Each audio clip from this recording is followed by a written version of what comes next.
Thomas Paine, Thomas Paine, Thomas Paine, Sam Adams, Sam Adams, Sam Adams, Benjamin Franklin, Benjamin Franklin, Benjamin Franklin. These men spoke up for what they thought was right. From their courage came such documents as the Declaration of Independence and the Constitution of the United States. From their willingness to speak what was sometimes unpopular but right, we enjoy such liberties as freedom of speech, the right to keep and bear arms, and freedom of religion. There are those who still wish to oppress our freedoms, and there are still patriots willing to stand up and defend life, liberty, and the pursuit of happiness. Men like Zeb Bell, who honor our founding fathers and what they stood for. It's now time for Zeb at the ranch, speaking up and defending your freedoms. Brought to you by Magic Valley Les Schwab Tire Centers and all of the other great advertisers on the program. And now, Zeb Bell. These words from an anonymous writer, and all of a sudden, Wheels, we've got a whole bunch of feedback coming on the air there if you'd watch that. One should always remember these truths. And still there, Wheels, help me out a little bit if you would, please. There is no such thing as a free lunch, and you can never hire someone to provide a service for you cheaper than you can do it yourself. If you see that all of this wonderful government help is a problem confronting the future of democracy in the United States and Canada, you're right. And if you think the free ride is essential to your way of life, then you and I will have a problem. Right on. Good morning, everybody, on a Wednesday. Here comes Kate Smith and God Bless America, followed by a Patriot with our Pledge of Allegiance. Good morning.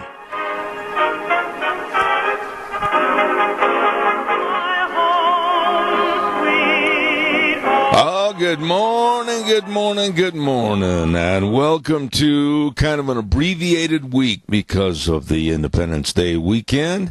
And I'm Zeb Bell with Zeb at the Ranch, and our major sponsor, your Magic Valley Les Schwab Tire Centers, all 7 locations serving you, along with some of our great advertisers like Western Waste Services, always at your disposal. Call them today, 734-6969.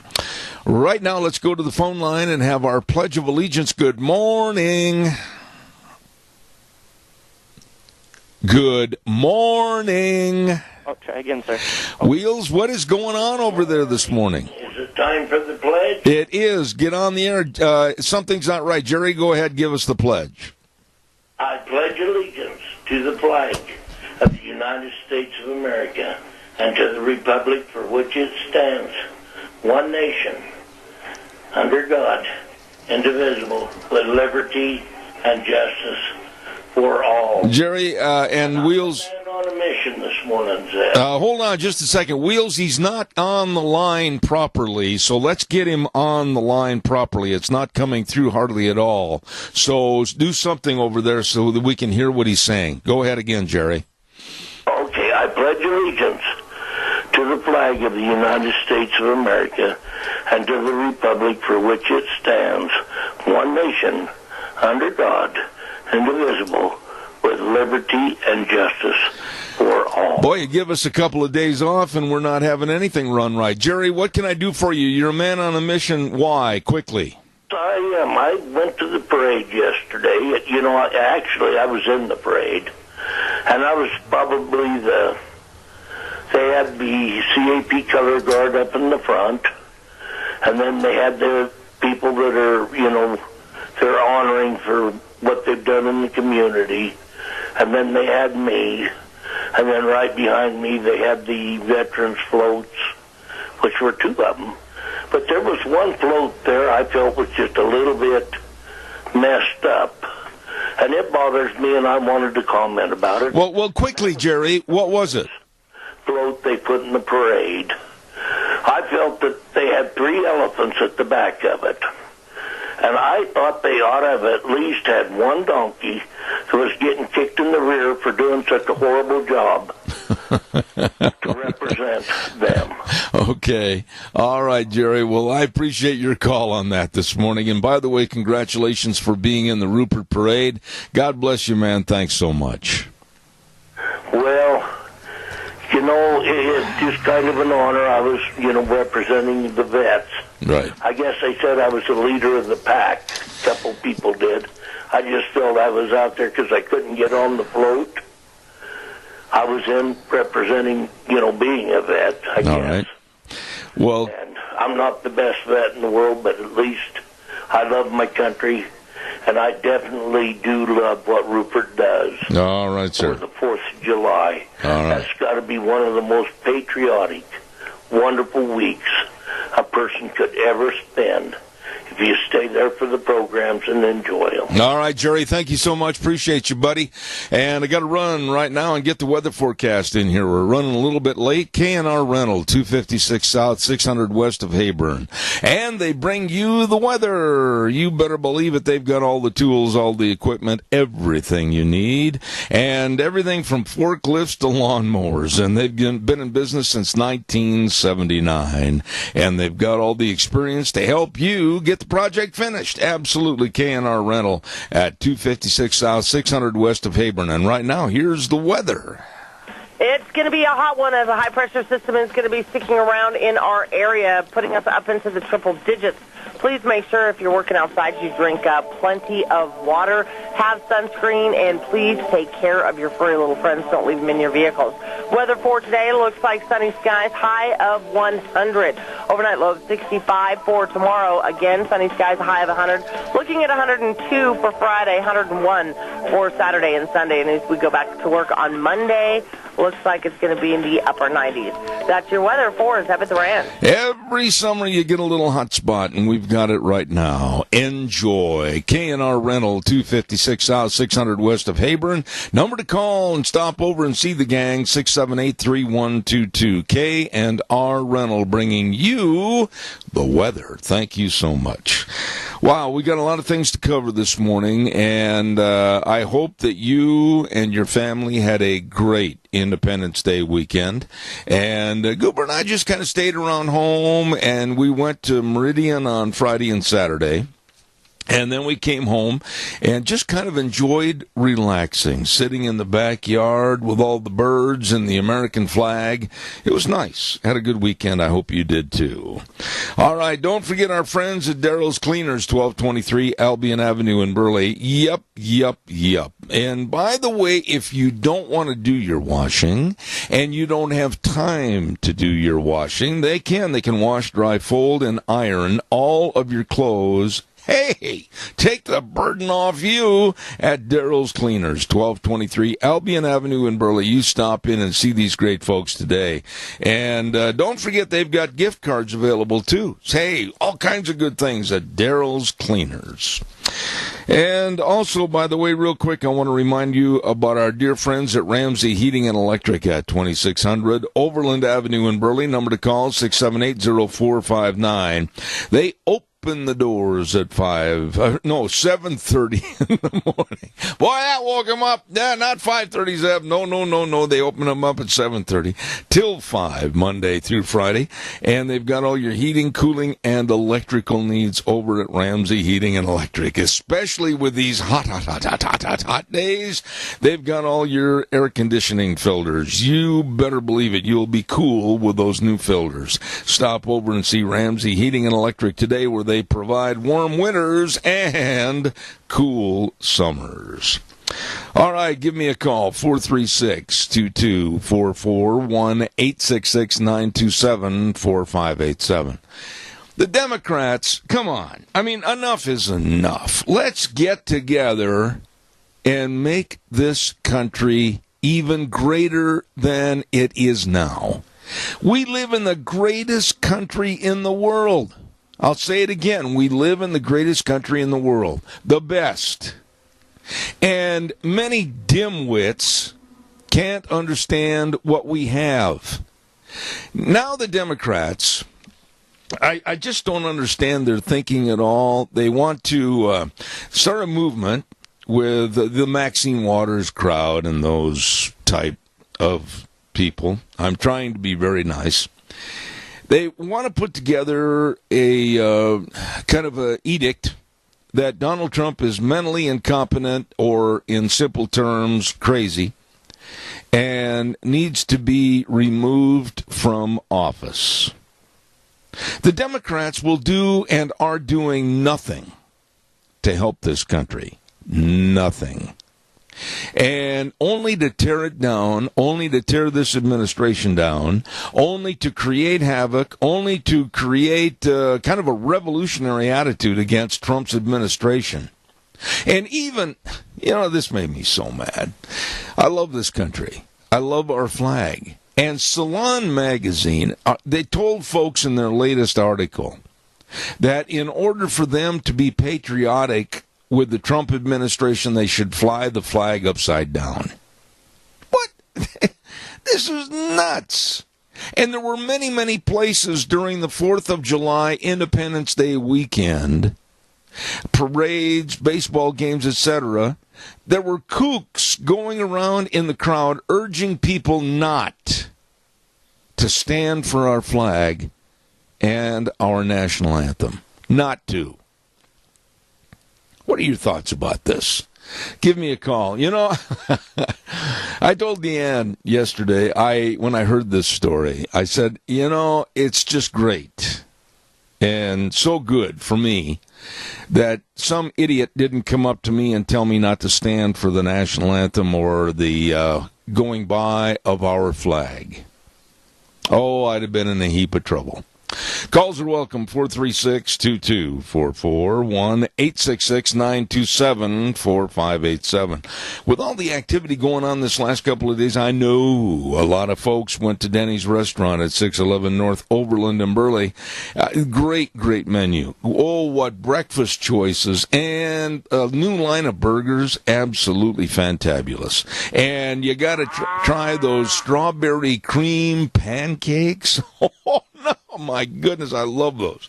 You got to stop. You'll never go away hungry at Denny's restaurant. America's Diner, 611 North Overland in Burley and 291 Poline Road in Twin Falls. The home of Zeb's Lunch Bunch. Absolutely.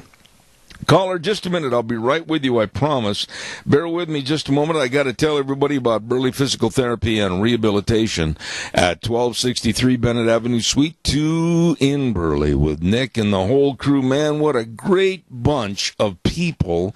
Great physical therapists. They really know all the exercises. They really can help you in that hydrotherapy pool, and they can help you get back to being you. All you have to do is just give them a call, make an appointment at 678-1191. 678-1191. Burley Physical Therapy and Rehabilitation, serving you. Caller, go ahead. Good morning. You're on the air. Good morning, Zeb. Hi, buddy. Good to have you back. Thank you. Sharon did a really good job for you. Wonderful. I heard, I didn't hear it, I see it on TV, Joe Manchin, is that how you pronounce his name? Well, was on there, and he's a Democrat from West Virginia. Mm-hmm. And this guy makes a lot of sense, and he would like to see it come together. If there was more of those Democrats that would look at it like that, let's all get along, we might be able to save this country. He is one of the common sense faces that are lacking in the Democratic Party. And I like the guy. And quite frankly, I'll tell you this much, Keith, maybe you won't agree with me. But if Joe Manchin, was to make a run and throw his hat in the ring for the Democratic nominee, he would be, I think, a little tough to beat. Oh, I think so, too. The guy makes sense. And then you have these screaming idiots like Maxine Waters. I mean, when you talk about people being crazy, that woman is way off the wall. Oh, and she gets the press coverage. It's okay for the left to act like terrorists in their attitude and what they say. But when Trump tweets back against them, be it CNN or be it anybody else, naturally it's always the president's fault. Now, I'll tell you what, I'm sick and tired of the liberal left getting a free pass. I'm going to attack them from the get-go, whether it's Salon magazine, telling people to fly the flag upside down, or whether it's these twits that were telling people not to stand for the national anthem. Anybody, I'm going to go after them on an attack mode, because we've got to get this country back where we salute, all of us, our red, white, and blue of our flag.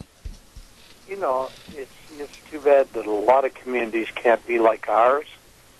I mean, if you go off the wall on something like that in this community, I think the people would stand up for it and just say, we're not going to have that. Oh, absolutely. I think we got a great community here, but when you start getting these nuts involved in the dang thing, you don't know where you're going.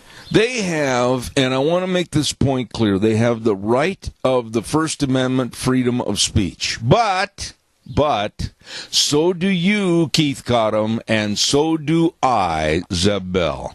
And if I want to denounce them for their idiotic, stupid, non-patriotic ways, I'm going to. And I will be right there beside you. Well, I'll just stand behind you and then let you take the tomatoes.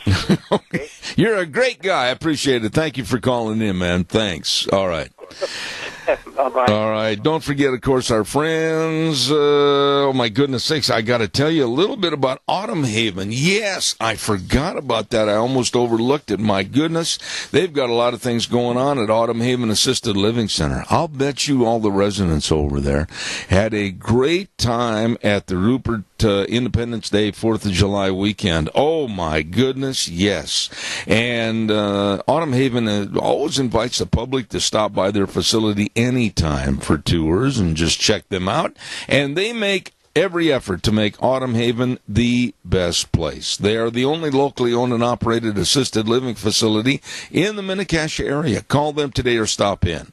Autumn Haven Assisted Living Center, 924 Christian Way in Rupert. The number to call, 436-3200. They're small compared to some, but with a bigger heart than most. Really good folks. Hey, by the way, too, on Mondays, don't forget we give away a dozen cookies from Sophie's Chatterbox, 530 East Street in Rupert. And all you have to do is answer a trivia question. And we'll, if you're the correct winner, first-time winners, we'll give you a dozen delicious cookies at Sophie's Chatterbox. Great bakery, great restaurant at 530 East Street in Rupert. Calls are welcome, 436-2244, 1-866-927-4587. Okay, I'm going to ask you a question, and I would like a lot of the folks out there in the audience that have served our country, whether it was in World War II, the Korean conflict, Vietnam, anything over in the Middle East, Afghanistan, Iraq, whatever. I want you to give me a call. What would you do right now this morning with the always encroaching, dangerous North Korea?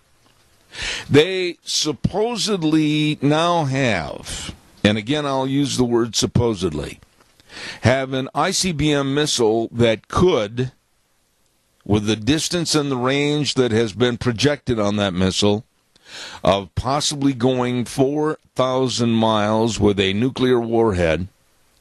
North Korea supposedly now has a missile that could hit Alaska and definitely do a terrible amount of damage right close to home in South Korea. What would you do? What would you do? This mess of North Korea was handed to the Trump administration by the Obama administration that kept a big broom and a dustpan and kept sweeping that mess with Kim Jong-un under the rug for the 8 years that Obama was in there.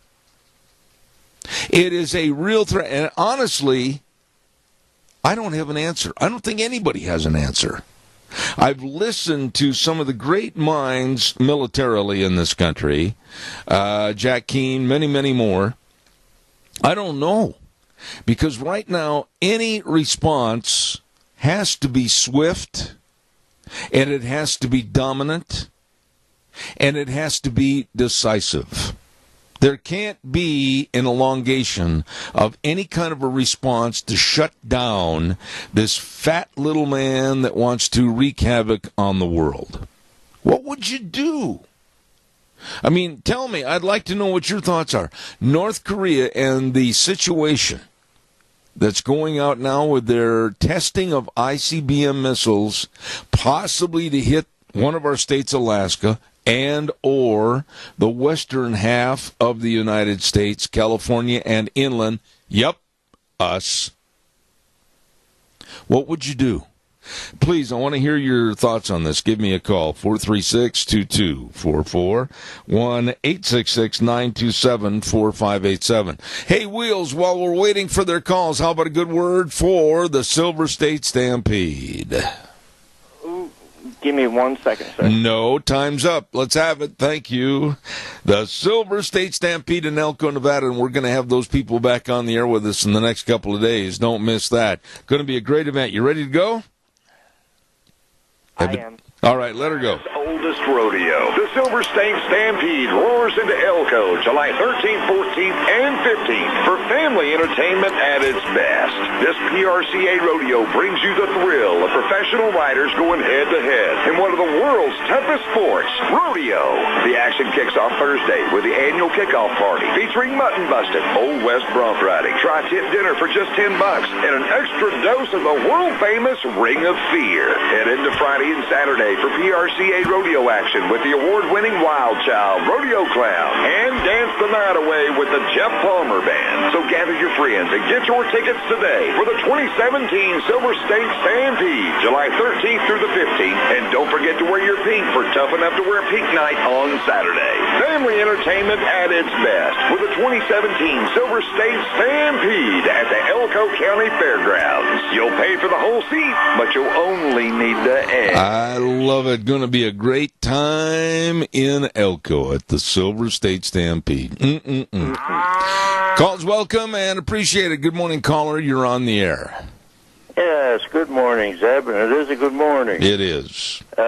What may happen is one of these missiles that's flying across the ocean is going to accidentally hit Japan, and when that happens, we've got the big Yokota Air Base over there, where I was stationed, and it wouldn't take much to send a whole bunch of bombers over, regardless of what China thinks.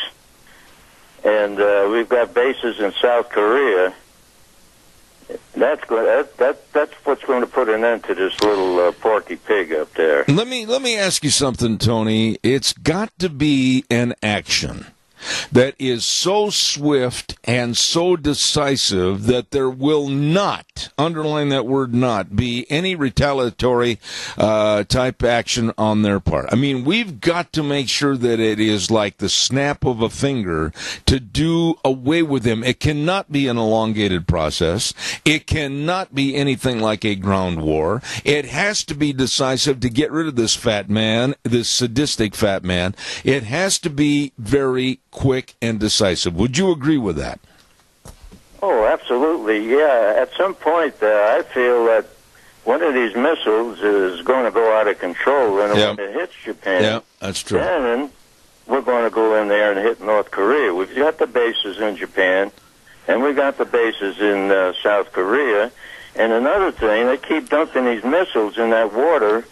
Japan's fishing industry is going to be polluted with all this garbage that's being dumped in there. Well, you're spot on with your analysis, of much of which I've heard many of the experts also say during the course of the last 2 weeks. But, you know, this guy doesn't care, Kim Jong-un. He doesn't care. He is absolutely a heinous leader against his own people. They work as slaves. The government takes their money and puts it in their own pockets. This guy has got to go. Now, there are those out there that, oh, no, we can't do that. We've all got to love. We all got to sing Kumbaya. We've all got to have s'mores on the fire. Baloney. This guy has got to go. His administration has got to go. And it has to be decisive, and it has to be almost now. Well, he's depending on China to back him up. That's where his strength is.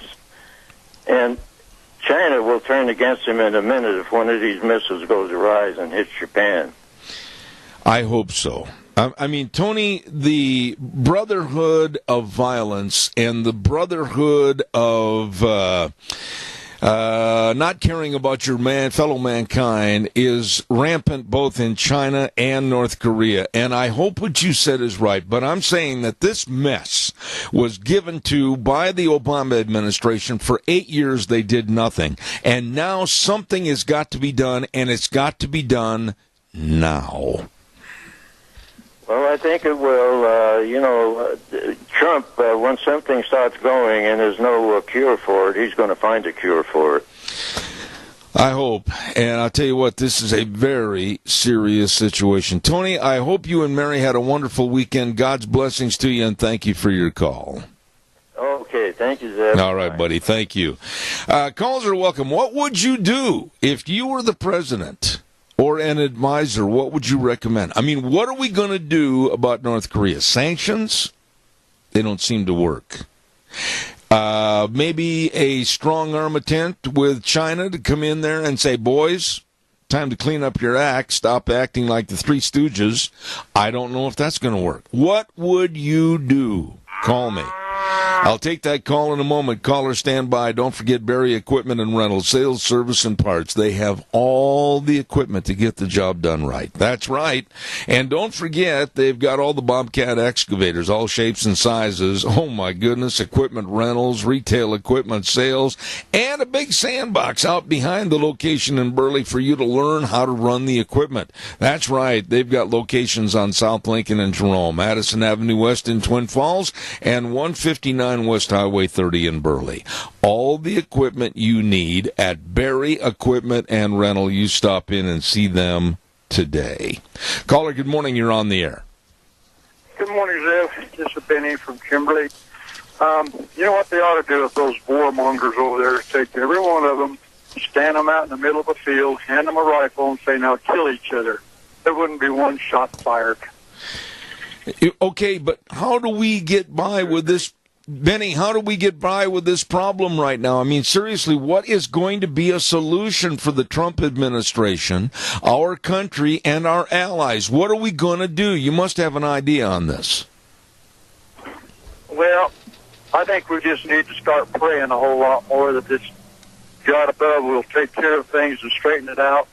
You know, it appears to me like he's the only one that can ever do anything. Well, I can't argue with that. As a matter of fact, I've been doing a lot of that praying this weekend. This is a mess that is going to get a lot worse before it gets better. By the way, it's going to be a hot day over in Kimberly today, so put some sunscreen on and enjoy your day, my dear friend. Have a good one. Okay, buddy. Take care. Thank you. Thank you. Nice man right there. Calls are welcome, 436-2244, 1-866-927-4587. You know, Donald Trump is in a completely vice situation. He is being squeezed by the left, being run down by the left, being villainized by the left. And on the other side of that vice, you've got a lot of the Republican Party that, quite frankly, I've lost a lot of respect for. I have. And this is not to say that I don't think they can regain their position. But right now, I don't see, with the likes of the Mitch McConnells and others, I don't see a party that's unified, standing behind the president, the commander-in-chief, and saying, we are going to work together to get rid of this absolute waste of flesh, Kim Jong-un and North Korea, and what they're doing and threatening the rest of the world. Something has got to be done. And there in the middle of this vice is the Trump administration that was literally handed this mess by the Obama administration along with other hot spots in the world. And no matter what this man does, no matter what he tries to do, it's going to be bad. It's going to be villainous. It's going to be way at the bottom of the barrel, according to the left. And on the right, he doesn't get the support and the backing for his administration. Boy, this guy's got a lot of problems. This man has a lot of problems for a lack of support in this, the greatest country in the world. I would love, honestly, the day after Independence Day, I would love everybody to come together and say, okay, this man is our president. We have a filthy, worthless dictator over in North Korea. Oh boy, there's a lot of words I'd like to use. And he's going to try to have a nuclear holocaust to supposedly be the ruler of the world. We got to take him out. We've got to get rid of that administration. We have to come together. Give me your thoughts, 436-2244, 1-866-927-4587. You know, I got to tell you, while I'm waiting for your phone call, you give me 5 days off, and I keep thinking today is Monday. I'm looking at my log sheets going, well, how come tomorrow's the end of the week? Well, that's because today's Wednesday, Zeb. So give me a call, 436-2244, 1-866-927-4587. Don't forget, tomorrow morning at 9:15, Thursday, we'll have Tony McCammon on with It's Time to Grow. Tony McCammon, University of Idaho horticulturalist, and I really enjoy having him on the air. He'll be on at 9:15 tomorrow morning, and we're looking forward to that. All right, calls, welcome, 436-2244. Caller, good morning, you're on the air. Yeah, this is Jeff from Burley. Yes, sir. Where is North Korea getting their money from? Oh, I could... It's just a little piece of ground somewhere that can't really support themselves.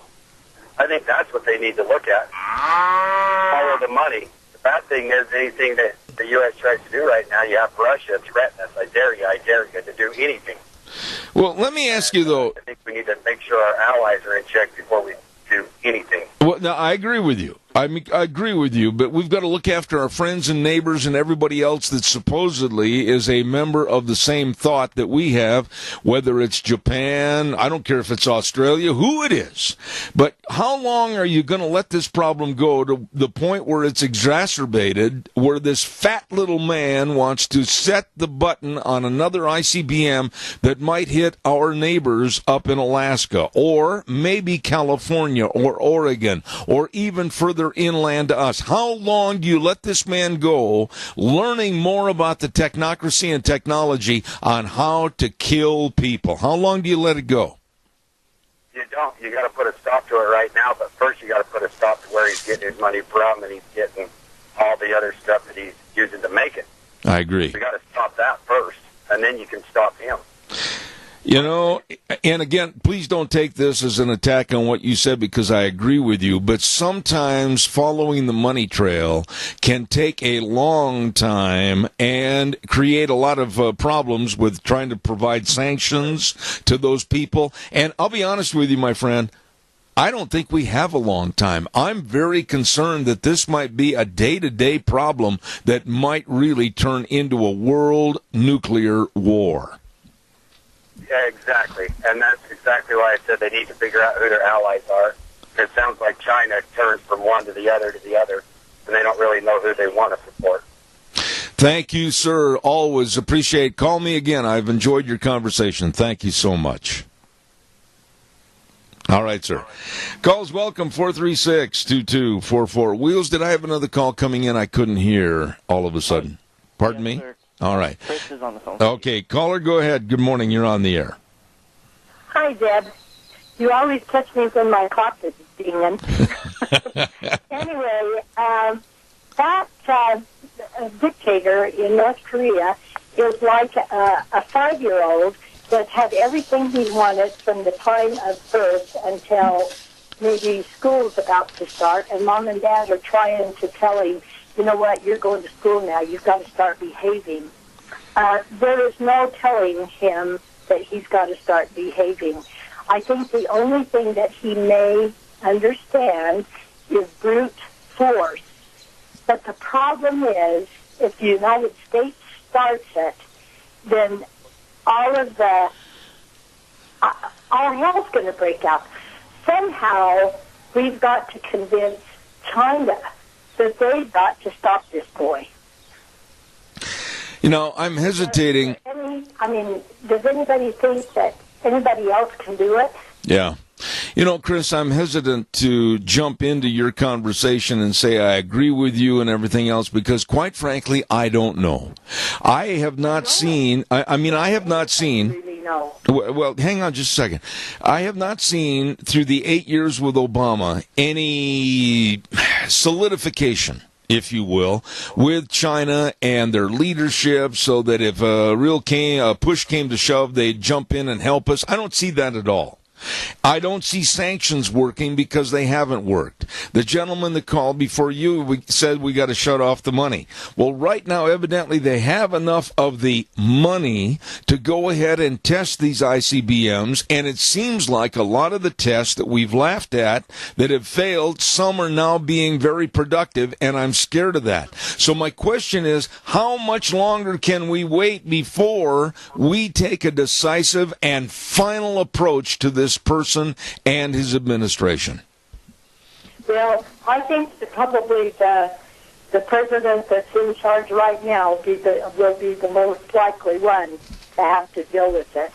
And I think that you pushed Trump about so far, and then he's done. You know, and I don't know. I certainly hope it doesn't get us into another world war.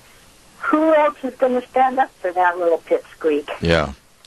It's absolutely disgusting for me to think that we may be on the verge of a nuclear holocaust because of a worthless, fat little, slim, fast man that wants nothing more than control of the world, kind of like many of the characters in a James Bond movie. This man, this worthless man, this young punk, absolutely has his finger ready and poised on the button to destroy human life, and he doesn't care.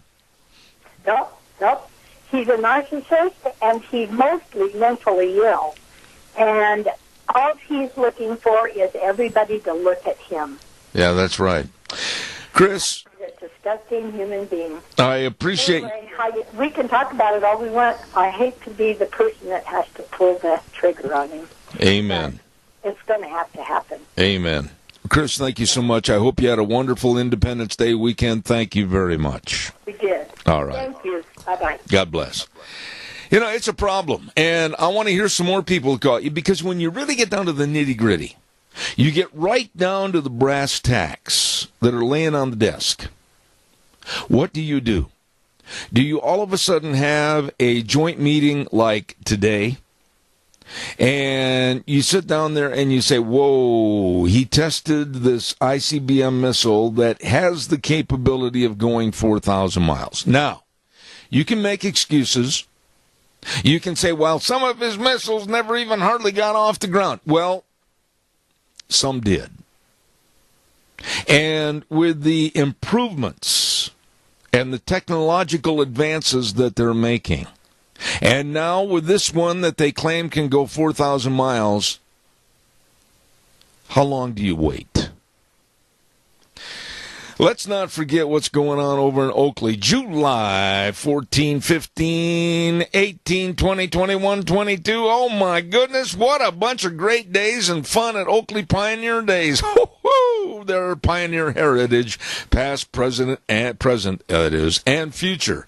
My goodness, on Friday and Saturday, July 14 and 15 at 6 p.m., the 9th annual Bump and Rub 4-cylinder car race. Oh, 2 big nights. This is a ball. This is a ball. You got to get over and see it. And then on Tuesday, July 18th, they're going to have the S&M team roping. Sign up at 6, rope at 7, and all kinds of activity. I'm skipping through the list here really fast. Don't forget the rodeo on July 22nd. Back up, Zeb. 21st and 22nd, Friday and Saturday. Fireworks, parades, Goose Creek runoff. You don't want to miss a minute of the great, big, fun-filled Oakley Pioneer Days with the theme Our Pioneer Heritage, Past, Present, and Future. July 14th through the 22nd. Woo, baby. It is going to be a lot of fun. Time for the weather, and the weather is brought to you by Mount Harrison Audiology and Hearing Aids. Hello, Dr. Christine Pickup, the only locally owned and independent hearing healthcare practice in southern Idaho, right across from the Minidoka Hospital emergency room. You call for a hearing screening today, 312-0957. Mount Harrison Audiology and Hearing Aids. And right now, here's Gina with the weather. It's going to be a hot one as a high-pressure system is going to be sticking around in our area, putting us up into the triple digits. Please make sure if you're working outside you drink plenty of water, have sunscreen, and please take care of your furry little friends. Don't leave them in your vehicles. Weather for today looks like sunny skies, high of 100. Overnight low of 65 for tomorrow. Again, sunny skies, high of 100. Looking at 102 for Friday, 101 for Saturday and Sunday. And as we go back to work on Monday, looks like it's going to be in the upper 90s. That's your weather for Zeb at the Ranch. Hey, thank you, Gina. Good to hear your voice. Thank you very much, and brought to you by Mount Harrison Audiology and Hearing Aids. If you've noticed that you're starting to have a little less in hearing ability, you'd better call. You better make an appointment. You'd better get over there. She can and will help. Dr. Christine Pickup at Mount Harrison Audiology at 312-0957. All right, calls are welcome, 436-2244, 1-866-927-4587. I don't think that the liberal left, I know that the stations and the networks like CNN, ABC, CBS, NBC, etc., MSNBC, they are not doing due diligence to this story. Why? Because they will not give any credence to what's happening on our side of the pond with this administration, Donald Trump, etc. And I think it's absolutely abhorrent that these so-called journalists, so-called, and news reporters are not doing their job as to the seriousness of this situation. I think this is a dog that is rabid. This is a dog that wants to bite everybody to spread his disease. That dog is Kim Jong-un. And this dog has to be taken out. Calls welcome, 436-2244, 1-866-927-4587. Did you hear? This story is... Man, this is the United States of America. You know, if I were Trump, Donald Trump, the president, honestly, I would not be above it all. Sending in the National Guard into Chicago and saying, clean up these punks, clean up these gangs. I don't care if you have to use your billy clubs or whatever. Get them, lock them up. They're going to go to trial. We're going to clean up the streets of Chicago. 60 people this weekend alone, Independence Day weekend. 60 people were shot in Chicago by gangs. 8 died. And gang violence is out of control. And the silly, stupid mayor that has absolutely no concept of right and wrong and how to step up to the plate and take care of what's going on in his city, Rahm Emanuel, needs to be bounced out of there on his little behind and possibly dunked into Lake Michigan. This guy is worthless. You've got innocent people walking down the street. You've got kids. You've got grandpas and grandmas that are being shot and wounded and killed by gang members that are in the crossfire. This has got to stop. These gangs are tearing apart the fabric of a city that I have visited many, many, many, many times, Chicago. 60 people shot in a matter of 3 or 4 days in Chicago. 8 died. I mean, they've had more shootings and deaths, I think, than any other city. This is repulsive. And it has to stop. You've got to go in and get these gangs. You've got to go in and not be mamby-pamby and end this violence. I don't care if it's gang members of the Crips and the Bloods or MS-13. I don't care. You've got to go in and put an end to this violence. People can't go to the grocery store. I saw a story about a young man that needed to go to the store to get his baby some food, and he shot. Shot because he was on so-called enemy turf of another gang. This is insane. Calls welcome, 436-2244, 1-866-927-4587. Oh, poor Kathy Griffin. Oh, poor Kathy Griffin. What in the world? She's suffering like the perils of Pauline. Why, the Secret Service has been interviewing her because of her stupid, not funny act of holding a fake Donald Trump head. Oh, she told them, why, it was only a joke. But it wasn't funny, Kathy. It had no humor attached to it whatsoever. And Kathy Griffin, a so-called self-professed comedian, this act wasn't funny. And hopefully what you did will come back to bite you and ruin your career, be that as it was. And she's sorry. And then she turns around and says, oh, Trump is a bully. Look how they've treated me since this incident. You know what? I'm glad. I'm glad. And if being a bully is saying enough of this foolishness of holding up supposedly fake severed heads of the President of the United States and they call it a joke, I'm glad that her career may be ended. I'm glad that she may have to think about filling out an application to work at Kmart or Walmart or wherever, or Johnny's cigarette store on the corner of 9th and Main. She should have used a little common sense that God gave a goat not to do something so stupid in the beginning. It wasn't a mistake. It was a choice. She made the choice to be dumb.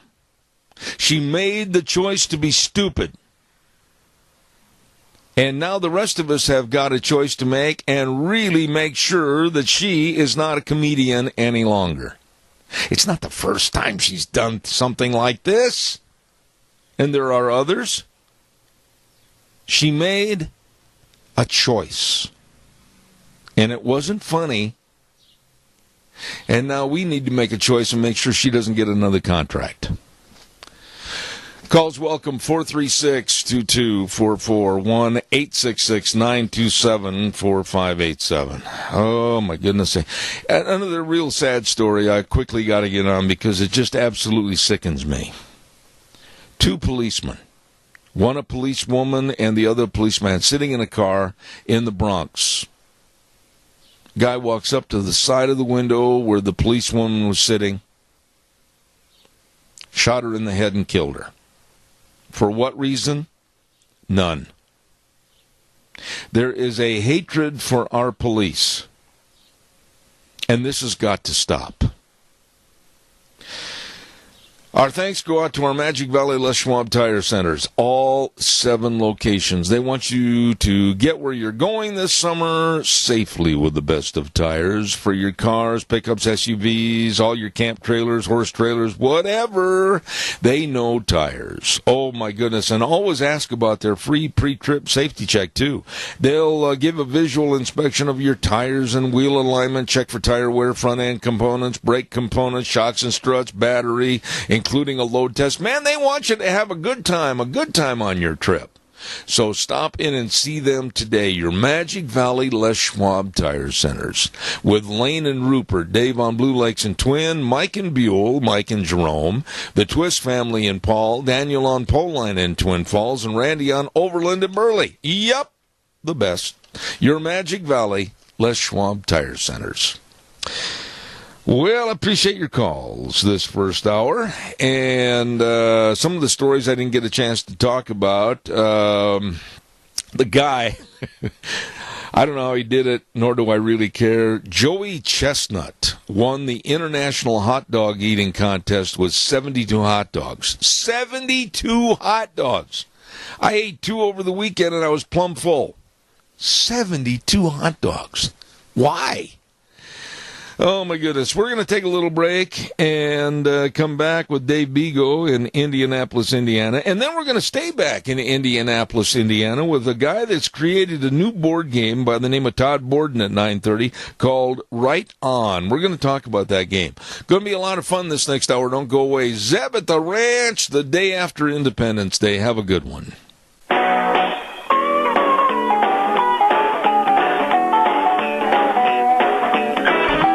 Oh my, here we go, hour number 2 on the day after Independence Day. Hope you had a great celebration with your family and your friends.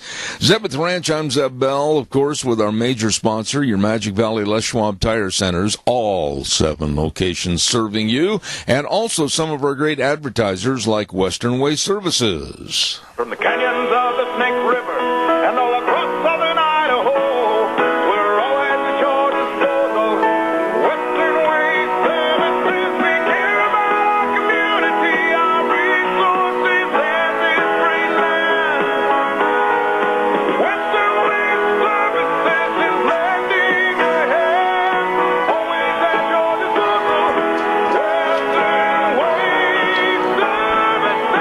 absolutely loyal to the community and the people that they serve. Western Way Services, number to call and get on the route service to get rid of your garbage. Wave goodbye. It's out of there.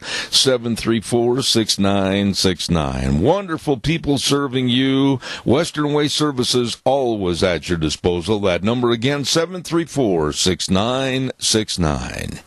Want to remind you on Mondays at 9:15, the lovely Miss Vicky of Vicky's Country Gardens over in Paul has a show named after me, Gardening for Idiots. And I'm learning.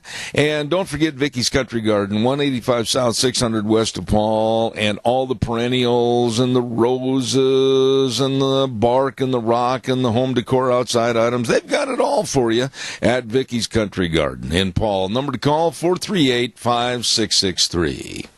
Also, before I go to my dear friend back in Indianapolis, I want to remind you about what's going on at Ark Animal Hospital. Hello, Dr. Bill, Dr. Liz, the whole crew. And they really want to take care of your animals. Big or small, they love them all. And remember, summertime is tick time. For fleas and ticks, boy, those old pests, they have a heyday with your dogs. Make sure that you really watch your pets and be prepared and watch out for ticks. Absolutely. Ark Animal Hospital, 750 21st Street in Heyburn. They really do have the warm hearts for the cold noses. Ark Animal Hospital, serving you and your pets. Well, good morning to a good friend of mine back in Indianapolis, Indiana. Let's see what he did or didn't do for Independence Day weekend. Good morning, Dave Bigo. Hey, good morning, Zed. Hope you're doing well. I am fantastic, and thank you. I sent an email, but I didn't. Deanne did. Thank you for all your kind words on cow pies and coffee cups. Thank you for the information. What did you do for Independence Day weekend? Well, quite honestly, we were down in Florida, and we just got back about 2 o'clock yesterday afternoon, and we just got home, and we got some dinner and some wine and sat around and enjoyed the day and, saluted our country, and God bless our country. You know, Dave, I'm glad to hear you say what you said. Deanne and I kind of took it easy, stayed home, did a lot of observing in a almost horizontal position in one of the lawn chairs in the backyard, watching our flag blowing in the breeze. It was kind of a relaxing weekend. But then there were the crazies. There were the people out there that were absolutely trying to disrupt. There were people at baseball games, and there were people at parades that were trying to coerce coerce people not to stand up for the national anthem or not to stand up and show respect for our flag. Yeah, what's going on in this country? And the numbers, unfortunately, are increasing on the left that are trying to tear this country down. Well, you're right, and you know I've talked about this many times, and I've written about it in my blogs and that, and they fundamentally want to bring this country down and make us a socialistic, communistic country, and they want to eliminate God in our country. You know, you listen to a lot of them, Zeb, and they don't want, God's been taken out of a lot of our songs and things like that, and they don't want to hear God Bless America or anything like that, and this is just fundamentally wrong, and Americans need to wake up and fight back, and if we don't, we're in trouble. And I'll let you answer that, then I have another story to tell you. You know, what I will say, Dave, is that I'm never going to let God go out of what I do in my life. If it weren't for God and my belief and my faith, I don't think I'd be anywhere close to where I am today in this great country. And for someone to try to tell me or dictate that I have to take God out of my lifestyle, it's just not going to happen. Not going to happen. Well, and I'm the same way, Zeb, and, you know, my wife and I are Catholics, and we went to church down in Florida, and they have this young priest, and he is, he's not very tall. I mean, I bet he's maybe 5 foot at best, but when he gets up and he speaks his sermon, he is very, very good, and he's a young guy. And he's very historical in what he talks, which I really like. He refers to what you know is in the Bible and what happened back in the times. And this week he not only did that, but he talked about this country, and he had an American flag centered on the altar. And he really went after people in this country, and a lot of it through our education process, where they're, you know, through grade school, high school, and our colleges and universities, that you know, these teachers are not teaching our kids about the history of our country and why it's so important, and they're circumventing it. And not only that, you know, they're not talking about God anymore. In fact, they're pushing religion to the side. And he just went into all this stuff, and he did a great job. And then he saluted the American flag, and saying the last song as he left, going down the aisle after Mass, was "My Country 'Tis of Thee." And I'll tell you what, people got up and just cheered and clapped their hands. It was so great to see Catholic priests do this. Absolutely. You know, you just gave me goosebumps up and down my back, because I see all the negative and I hear all the negative. Like Salon magazine, I don't know if you heard about this or not, but they just in their recent article, or recent edition, had an article telling people to be unpatriotic against the Trump administration and fly the American flag upside down. I mean, and you know what, Dave? There's a percentage of these kooks and crackpots and stupid people that are going to do it just to be with the in crowd on the liberals. This is insane. Well, it is. I mean, but, you know, given that, Zeb, we are a country of free speech, so they have, you know, the ability to say what they want to say. But they take it to too many lengths, you know, with these protests and riots and things like that. And on the other side of the aisle, and I heard this too, that the Republican Party and the conservatives don't have enough backbone to stand up and expose these people for who they really are. Yeah. So that, and then, you know, and get back into our school systems and teach our kids the way they ought to be taught, and understand what made this country great and why they have to, you know, be a part of this great country. You know, Dave, what you said a moment ago is exactly what I said in the first hour. They, being the left, they have every right to protest, and they have every right to free speech and the First Amendment. But here's the caveat. So do I. And I'm going to get on this radio program, and I'm going to denounce them, and I'm going to call them what they are. Cowards, and absolutely afraid to help and serve and try to make this country better. I'm going to use my free speech to attack them every single day. Well, exactly, and that's the way it should be. And we need people around the country exposing what's going on and the fact that these people fundamentally want to bring us down.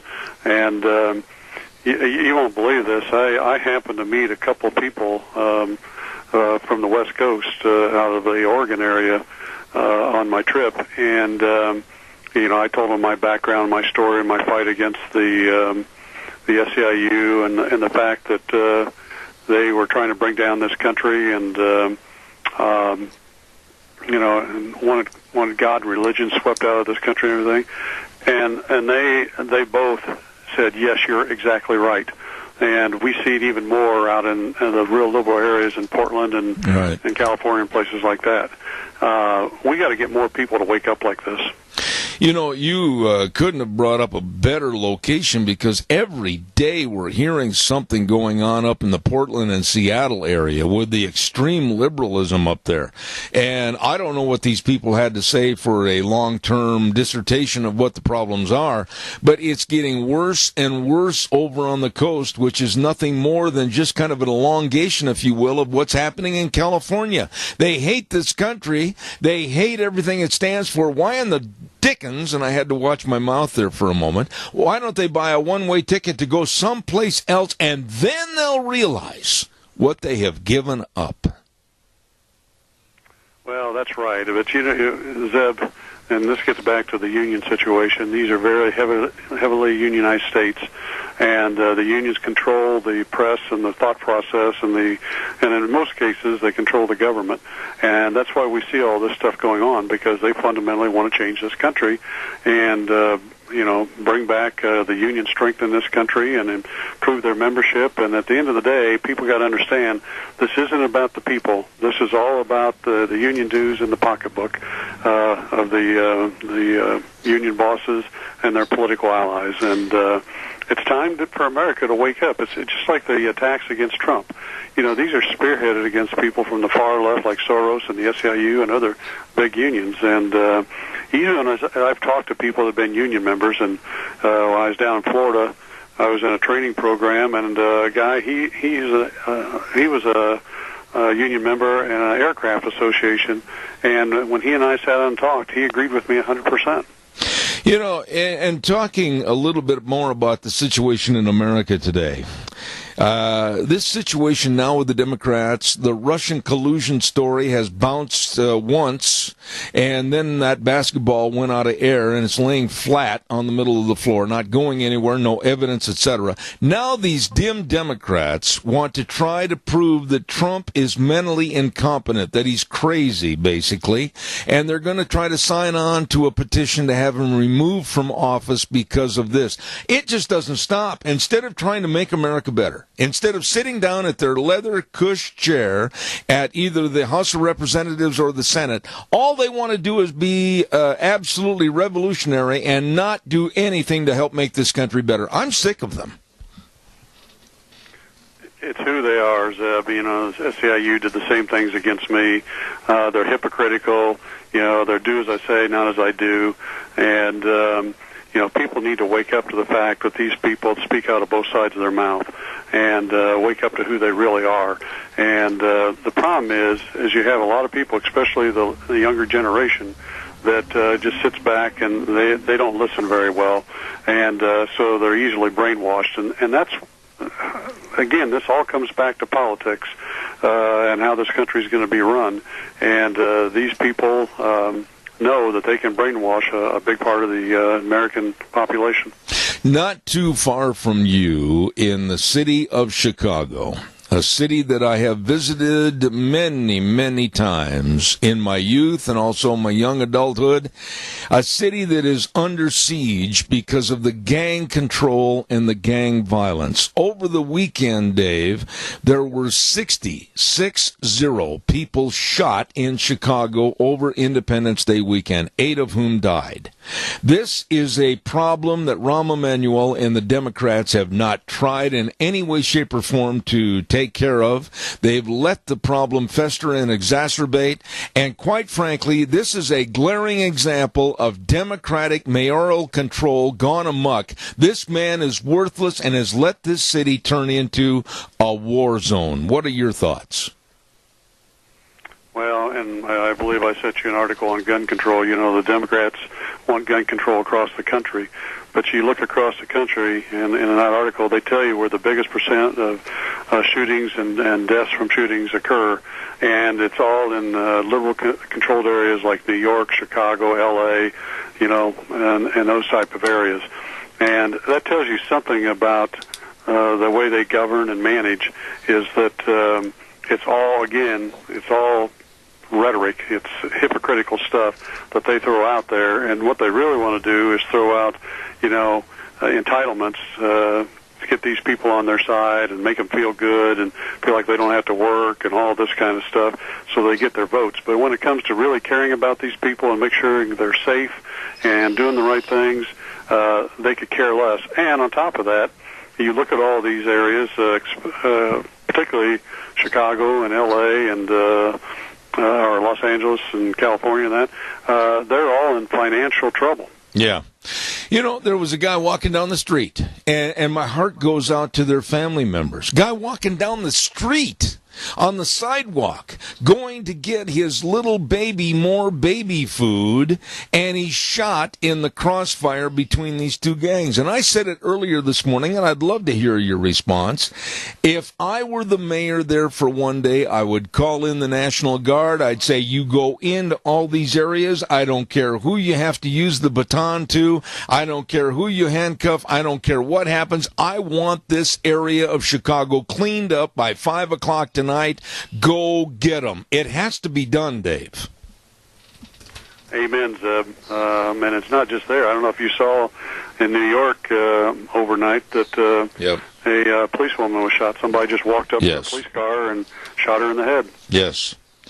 And all of this violence is an anti-American, anti-police. These are haters. They don't want any control. They don't want any regulation. They want a chaotic society. And quite frankly, it's time to put the hammer down.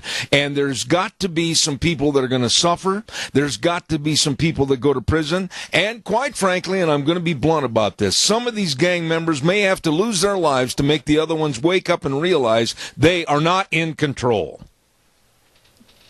Yeah, it's sad, Zeb, and that's right. We have to go after these people, and you got to remember, and this goes back to my blogs where I talked about them trying to bring down this country, and part of it is, you know, as I've talked about before, is high national debt, high entitlement programs, controlling education like through Common Core, health care through Obamacare, controlling guns to people that want to buy them legally, not gang members and that, and racial and religious divide and all that.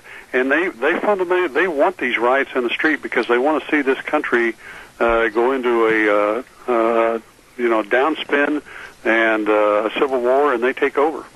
Well, one thing that's not going to happen, and I've made this on the radio many times, said this on the radio, and I'm going to say it again, that gun control or gun control advocacy of me as a legal, not break the law citizen, I am going to continue to carry.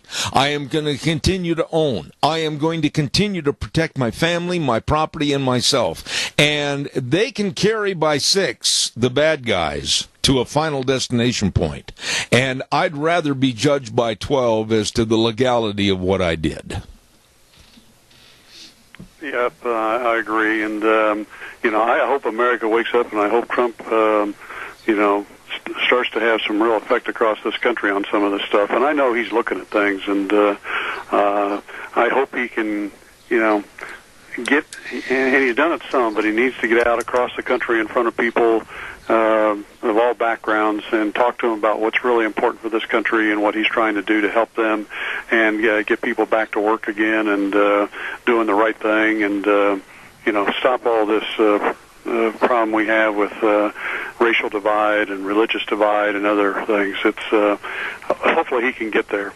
One question I have for you this morning, and I raised this last half hour. What in the world is going to be done, what needs to be done now with North Korea? This is a huge festering cancer that right now has reached, I think, critical stage where they had an ICBM missile that could go 4,000 miles, which means that Alaska would be in jeopardy. That's only 3,700 miles away. Other parts of the United States could be under scrutiny, like the West Coast. You can't let this fat little man, Kim Jong-un, have control any longer. What do we do? Well, they're supposed to be meeting on this in the United Nations and that, and supposed to be doing something about it. It'd be interesting to see what they do. But, if they don't take a step forward, I think we have to let our military do what they need to do to get North Korea under control. And I think we're on the verge of that, because my understanding and what I've heard is that the Trump administration has basically given our commanders out there the ability to do what, to go after North Korea. And if we have to wage war, that's what we got to do. Okay, Dave, I'm going to let the last minute go to you. Any other subject you want to bring up quickly this morning? No, I did want to go back to the fact that the unions out west, and I don't know if you saw the articles on Seattle where, yes, they caved to this Fight to 15, which was an SEIU-backed program, and they put the $15 minimum wage in, and now people are making less money, because they're only working part-time, and there's not as many people working because more robotics and things like that are coming in, and again, all this stuff was false stuff that people that the unions put out and pushed behind to get people for votes and stuff like that. And I'm hoping this stuff really turns around and bites them, because it looks like in Seattle it is. Yeah, absolutely, and it's going to spread across this country. Real quick, I wanted to tell you, thanks to you for your outstanding gifts of my Chicago Cubs plaques and pictures, and also the board game called Right On, put together by president of the company, Todd Borden, who is going to follow you at 9:30 on my program. We're going to talk about Right On, a conservative party game that you sent me. Thank you very much. Well, good. I hope you do, and I hope people around the country pick it up, and maybe that'll help move people to the right side. Absolutely. My dear friend in Indianapolis, Indiana, he traded the humidity of Florida to come back to the humidity of Indiana. Good morning, and have a great day. Thanks, buddy. All right, have a good weekend. All right. Dear friend, Dave Bigo, Indianapolis, Indiana, author and entrepreneur. Thank you very much. Oh, my goodness. Let's pay some bills here real quick. Let's remind everybody about Cameron and Siemens Insurance. Oh, yes. Cameron and Siemens Insurance. And they're located at Highway 24 in Rupert. My goodness, all your life insurance, health insurance, retirement planning, employee benefits, all of this and more. They're very dedicated and responsive to your needs. Call them today for an appointment, 436-4424. Cameron and Siemens Insurance, serving you. Hey, in just a matter of about 3 weeks, the Idaho Rodeo Hall of Fame is going to have their big induction ceremonies for this year. And included on the induction list, of course, the great world champion, Dean Oliver, from right here in Idaho. Idaho Rodeo Hall of Fame, July 28th and 29th at the Canyon Crest Events Center. And our sponsors include, of course, D.L. Evans Banks, super people to work with, and, of course, Tech Distributors Coors. Thank you so much. Friday night's going to be a tough enough to wear paint night. We're going to have a percentage of the proceeds go to breast cancer awareness, a $10 entry fee for our kind of kickoff party. And then Saturday night, the Hall of Fame induction starting at 5 p.m. with a social hour dinner at 6. Tickets are $25 to honor the legends of rodeo, including, of course, Dean Oliver, world champion calf roper this year. Don't forget, for tickets, call 312-2976. Okay? got you covered. By the way, too, let's also remind you about Let's Ride. 270 Highway 24 between Rupert and the World. Oh, my goodness, this is where the fun is sold. Did you hear those temperatures for the next couple of days?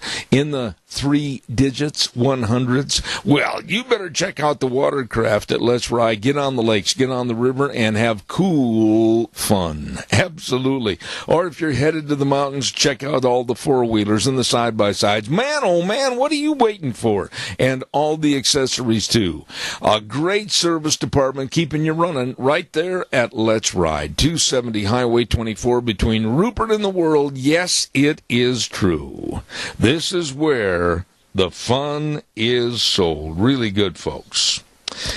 Oh, my. Let's go to the phone line right now and see if we've got this gentleman on the air and ready to go. His name is Todd Borden, and he developed a game, a conservative party game called Right On. Todd, good morning to you. How are you? Good morning. Great to be here, Zeb. You know, give us a little background on you, what you do, and how in the world did you get into the development of a conservative game? Give us a little background on this. Well, I come from a big family, and we're all over the country. So a couple of us, it was a couple of years ago exactly, the 4th of July weekend, and a few of us came home to Indiana for, to celebrate. And we were playing, a game like all big families do, and this one was kind of making fun of rednecks, hillbillies, and it was a funny game. And one of us said, and it's funny that rednecks and hillbillies play this game, and I'm sure they laugh and they have fun. They make fun of themselves, and they have self-deprecating humor. And then somebody said, but if you did the same thing for liberals, it would be dead silent because liberals have no sense of humor whatsoever. So it kind of stemmed that way, and one thing led to another, and somebody said, let's come up with offenses that only a liberal would find offensive. And somebody shouted out something like, you voluntarily showed your ID to vote.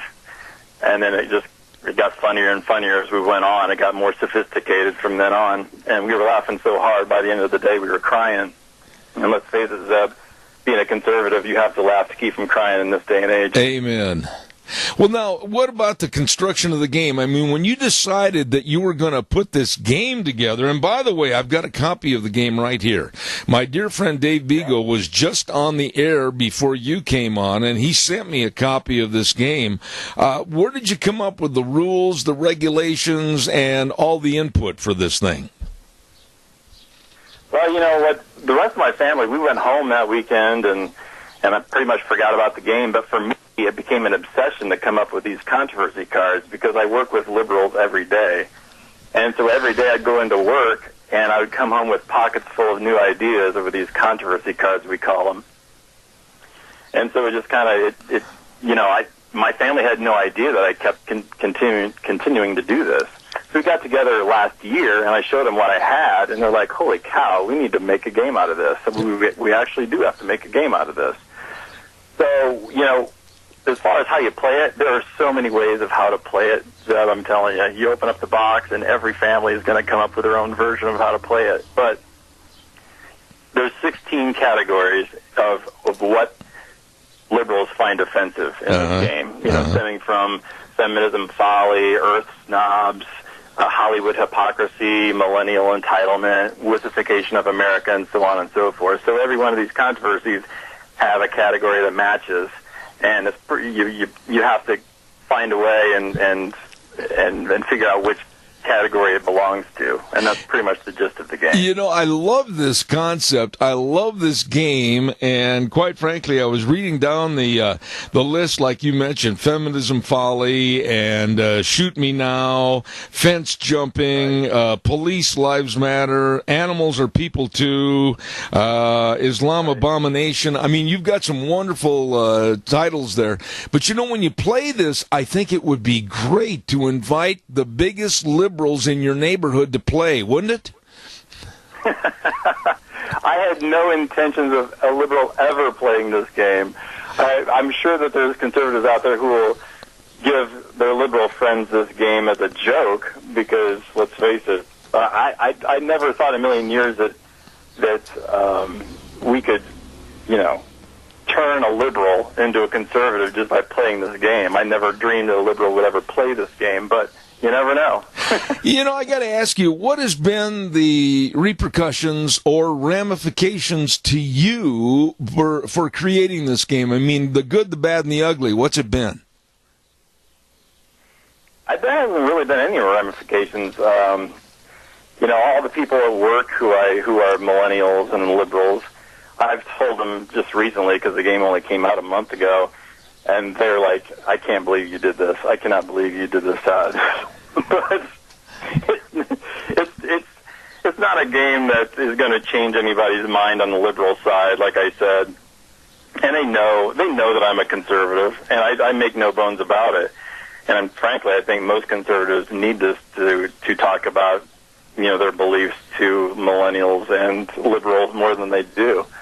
So there's really been nothing negative about this game. They understand that I'm a conservative. Let me ask you this, Todd. Now, what do you do? I think I know the answer to this, but what do you do for a living besides come up with a very witty game? Well, I've bartended for years and years and years, and it's funny because when you do that, everybody you work with is a liberal. Everybody pretty much is a millennial liberal, and all the people you work with, and it's just amazing to watch them. I've always heard Rush Limbaugh say he knows liberals more than they know themselves, and I can say the same thing. I feel like I have a unique perspective because I'm almost 50 years old, and I've worked around liberals my entire life, and it's just amazing to watch. It really is amazing to watch. After you devised this game and came out with it, I mean, what was some of the conversation from your coworkers and also from the people that you're putting a glass in front of every afternoon at 5:30? Well, like I said, they know what I am. They know it, and they just shake their head and walk away. They know that I'm a conservative, and there's nothing they're going to do to change my mind, and there's nothing I can do to change their mind, unfortunately, but that's just the way it is. A bartender is a lot like, and don't take offense at this, Todd, I mean this, a bartender is a lot like somebody that is a barber or somebody that works in that kind of business because they hear all the different viewpoints of life, and they can either agree or disagree. What do you tell people that come in and they start slamming the Trump administration, or they start slamming America and its values? What do you say to these people? Well, you know what? In the Obama administration, I would have people come to the bar and the news would be on, and they would talk about how great of a president he was, and I could not believe what I was hearing. And, of course, I can't speak up, unfortunately, as while I'm working. I can't do it. And that was the hardest thing of all, was listening to people actually say the Obama administration is like the greatest thing since sliced bread. And I worked in a country club. I worked in a country club at the time, and if I would have said anything, to contradict that, that would have been my job. But having said that, now I work in an environment where there's people who despise Trump, and they 24/7 bash him. They 24/7. That's all you hear, and it's like, for 8 years I kept my mouth shut, and then you come here every day, and that's all you can talk about is how Trump's destroying America and on and on and on. I was like, for 8 years I kept my mouth shut and had to put up with that, and now the tables have turned. Yet they can talk about it, but we could not. I don't think that there's anybody in the world that hears more complaints and hears more about life and hears more about problems than a bartender. And when you hear these things, you probably are very understanding that this administration doesn't seem to be getting a fair shake from the Democrats, doesn't seem to be getting a fair shake from the rest of the world. He inherited a ton of problems from Obama, including the big one, North Korea. And what would you say about North Korea and the very dangerous situation that's there right now? Trump is in a no-win situation. What's your thoughts? I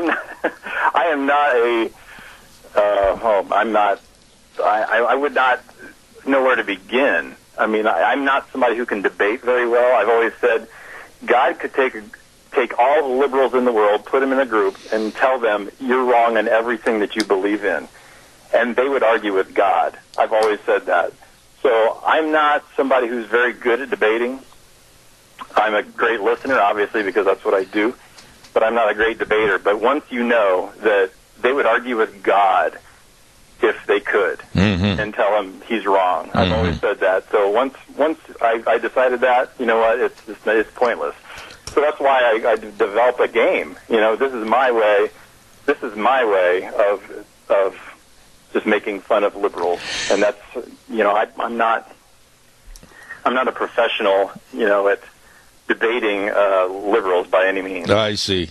Todd, let me ask you, the game is very first-class quality. It came in a very nice box. It looks like you've put a lot of time and effort into this. What about the designing and the future of the game? How are the sales going? Well, like I said, it just came out a month ago, and all sales are online. It was Amazon, Key and Conservative Party Game, and my website, rightongame.com. And I'm not in any retail. I think maybe someday I might be, but it would have to be a specific type of a store that sells guns and where conservatives would shop. And it's going great. It really is. I'm really happy with it, but I am most happy with the design of the box. I knew I wanted something that was beautiful and edgy, and I think that's what we got. I call it the Harley-Davidson of card games. I think it's beautiful. And I wanted something that would be on somebody's coffee table, and they wouldn't want to put it back on the shelf. They want to keep it there, and I think that's what we have. You know, the Eagle, I got to tell you something. Your mind is exactly what my mind was. When I picked up this box after David sent it to me, I thought, first of all, Right On, with the Eagle on the cover and the look in his eye. Boy, a pro-America, pro-United States game. That's the inception that I had immediately when I saw the cover. Exactly, and too many games out there are too cartoonish, too amateurish looking. I wanted something beautiful, and that's what we got. And I wanted to thank Think Patented out of Dayton, Ohio, for designing the box. It's beautiful, and like I said, I think there's a lot of retailers who would love to sell this game just because of the look of the box. It's gorgeous. Well, I want to wish you a lot of success. Todd Borden, the president of Right On Enterprises, LLC, thank you for being on the program. And again, tell everybody in my audience where they can find this game, please. It's in Amazon. Just key in Conservative Party Game, which is easy. And then I also have a website called rightongame.com, and we'll get it to you within a couple days, and you will not regret it. It's a great talking piece. I'm telling you, once you play it, you just talk and talk and talk about conservatism.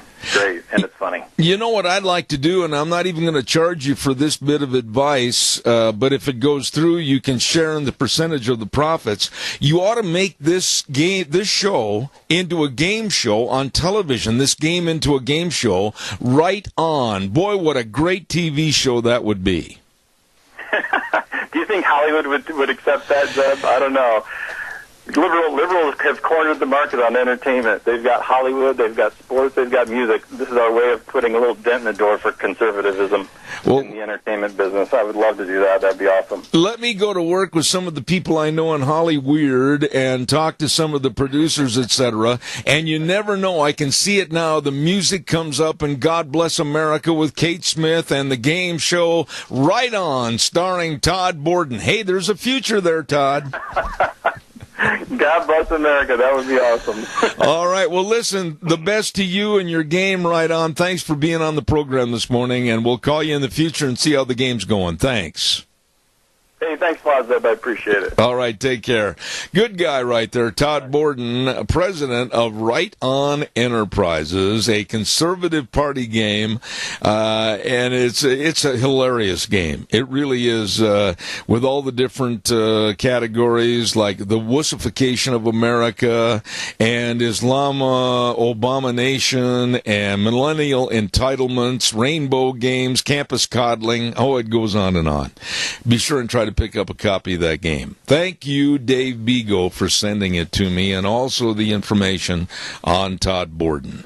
Hey, we got to get a weather forecast on here, and then we'll take some more calls this morning. So dial the number 436-2244, 1-866-927-4587. While we're waiting for your call, caller, I'm going to ask you, be patient. I'll be right with you. I got to get a weather forecast on. I'll be right with you. Take 60 seconds. Weather brought to you by Phillips, Oaks, Goodwin, Crane, and Company. The best of tax return preparation, tax planning, financial statement preparation, retirement planning, and so much more. These are the CPAs that really care, and they've got two locations, 1710 Overland in Burley and 620 Fifth Street in Rupert. Phillips, Oaks, Goodwin, Crane, and Company. Caller, I'll be right there. Here's Gina with the weather. It's going to be a hot one as a high-pressure system is going to be sticking around in our area, putting us up into the triple digits. Please make sure if you're working outside you drink plenty of water, have sunscreen, and please take care of your furry little friends. Don't leave them in your vehicles. Weather for today looks like sunny skies, high of 100. Overnight low of 65 for tomorrow. Again, sunny skies, high of 100. Looking at 102 for Friday, 101 for Saturday and Sunday. And as we go back to work on Monday, looks like it's going to be in the upper 90s. That's your weather for Zebeth Durant. Brought to you by some people that really care, and they can and will help you. Phillips, Oaks, Goodwin, Crane, and Company CPAs, providing accounting services to the Mini-Cassia area for well over 50 years, with offices in Burley and Rupert. Caller, good morning. You're on the air. Zeb, I want to make sure I've got this right. When you were talking about the unions, it's my understanding that one of the first things President Trump did when he got into office was he had a meeting with all the union leaders in the country, or a lot of them, first time they've ever been invited to the White House in history. And secondly, it's my understanding that it was the vote of the laborers and the union laborers that actually put him into office. And I'm just wondering about all this anti-stuff that I've been hearing. You know, let me ask you, I'm going to return kind of a rhetorical type thing to you. What are your feelings about labor unions, and do you believe all the hype that they are, quote unquote, the best thing for the American worker? I'm probably right in the middle on that. I believe them about as much as I believe that the corporate geniuses have the best intentions for their workers also. So I'm sort of in the middle like that. I think both of them are driven for their own agenda. You know, and what happened to my dear friend Dave Bego, where the SEIU union came in and literally tried to turn his business upside down and, quite frankly, almost locked the key. He fought back and he beat those unions. And going back to Donald Trump, going back to the people that worked for him throughout all of his construction, all of his casino business, etc., of course that there has to be some obligation to the unions that serve these various relationships with their workers. But I will say this, and I want to get your response quickly. I think that unions in this country, for a time, became way too powerful, and they were almost like a Gestapo attitude against the workers. Your thoughts quickly. Well, I believe I do. Like I said, I'm in the middle both ways. You know, you have Walmart teaching their employees how to sign up for welfare, and on the other side you have a company that's trying to avoid being unionized. And I don't particularly believe either one of them. For one thing I have to say for employees, caveat emptor. Absolutely. You know, sir, I appreciate your call this morning and your concept and your thoughts. Thank you very much. Call me again. I appreciate that. You're welcome. Thanks. Thank you, sir. Caller, good morning. You're on the air, please. Talk to me, caller. Go ahead, please. Wheels, where is the caller? Evidently, there isn't one. Where's the caller, Wheels? Go ahead. Tony's supposed to be on the phone line, but give me 1 second and let me see if he's still there. All right, Tony, are you there? Go ahead, please. You're on the air. Evidently not. Okay, thank you very much. Calls are welcome. 436-2244, 1-866. Boy, the equipment this morning hasn't been functioning properly. And give me a call back, 436-2244, 1-866-927-4587. While I'm waiting for those calls, please give me a call right now. I'd like to hear your thoughts about unions, about liberals, about that party game right on. I really am going to try to call some people I know that are involved in television production and try to get that game. Wouldn't that be great to have a conservative game? A conservative game on television. I think that's a great idea. Don't forget Autumn Haven Assisted Living Center at 924 Christian Way in Rupert. The number to call, and remember, 436-3200. Oh, my goodness, yes. A 16-bed facility, and it is absolutely with some people that really care. They make every effort to make Autumn Haven the best place. And they got a beautiful patio in the backyard, and they hold barbecues, and they take the residents to various functions in the community, such as the Rupert Independence Day, 4th of July gatherings, etc. Oh my, the only locally owned and operated assisted living facility in the Mini-Cassia area. Don't forget Autumn Haven Assisted Living Center, 924 Christian Way in Rupert. Number to call, 436-3200. They're small compared to some, but with a bigger heart than most. Caller, good morning. You're on the air. Yes, Ed. Yes, sir. One question about these un-American people. Are we still on that subject? Tony, I had a little burp in my headset. I did not hear your question. Go ahead and repeat that, please. Oh, well, are we still talking about these un-American people that want to fly the flag upside down? Yeah, we can talk about that. It's the day after Independence Day, and some of the loons, some of the absolute idiots that don't appreciate how great this country is, they were asking people not to stand up for the flag in a parade or not to stand up for the national anthem. I find that to be repulsive. Well, these young millennials or whoever they are, the old ones, aren't getting the big picture of what's really happening. These Muslims are setting up households throughout the world. And when they get in, they're overpopulating. And this is happening in I don't know how many countries that are going to slowly be taken over. Yeah. And it's almost like these households are like Trojan horses just waiting to unload. And, of course, that's just my personal opinion about what's going on. You know, I was looking and watching at kind of a potpourri of some of Tucker Carlson's guests over the last month and a half, etc. And one of them last night was with a Muslim woman, and a black Muslim woman, by the way.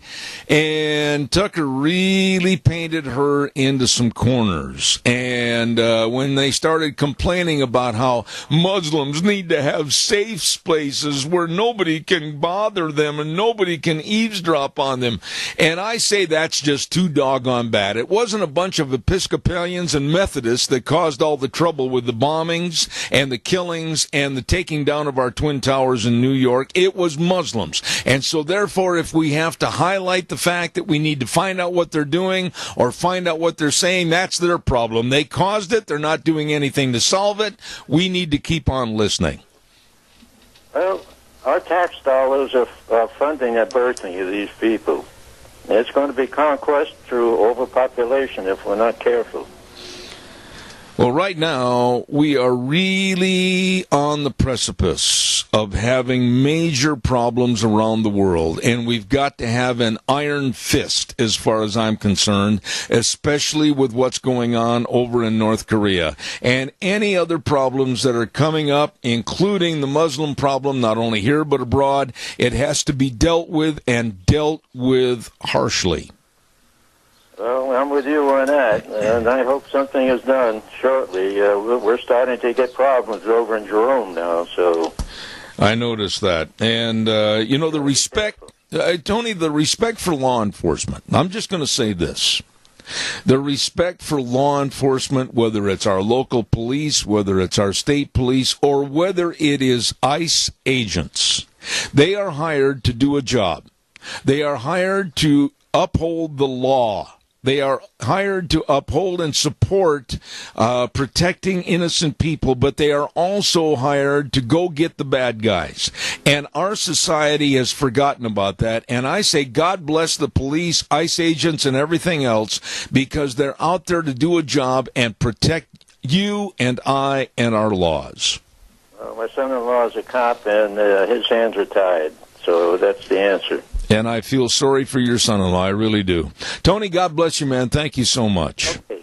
All right. Bye. You know, really, I don't care what the story is. When I heard about that New York City policewoman that was shot sitting in her car with her partner, somebody walked up to the window, bam, and shot her in the head.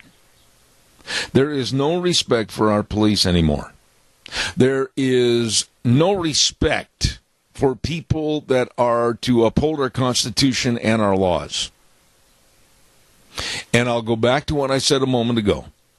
We need to make sure that the laws are administered fairly, but with an iron fist. I'm sick and tired of the liberalness in this country and the problems that it causes. Okay, if we got everything done on this first hour, I believe we do. Now, next hour, I'm a little bit jittery. I'm a little nervous because my guest and my lovely wife has been trying to call this man for, 20, 30 times, and make sure he's going to be on the air with us at 10:30. Cody Wilson, owner and proprietor of Ghost Gunner and the author of the book Come and Take It, The Gun Printer's Guide to Thinking Free, is scheduled to come on the program with us at 10:32 this morning. I hope he shows up, but we do know that our great friend, always a friend of this program, Joel Heward of Hanson Mortuary, is going to be on the air with us at 10:06, and he's got some great big announcement to make. So we're looking forward to having him on the program at 10:06. I hope you had a phenomenal Independence Day weekend. Man, I tell you what, out there with all the activities and the ice cream and the parades and the fireworks. Oh, man, it was great to celebrate Independence Day USA right here in this great country. God bless you, all of you, for having a great weekend. Right now, the news from CBS in just a moment. Wheels, take us up there, buddy, would you?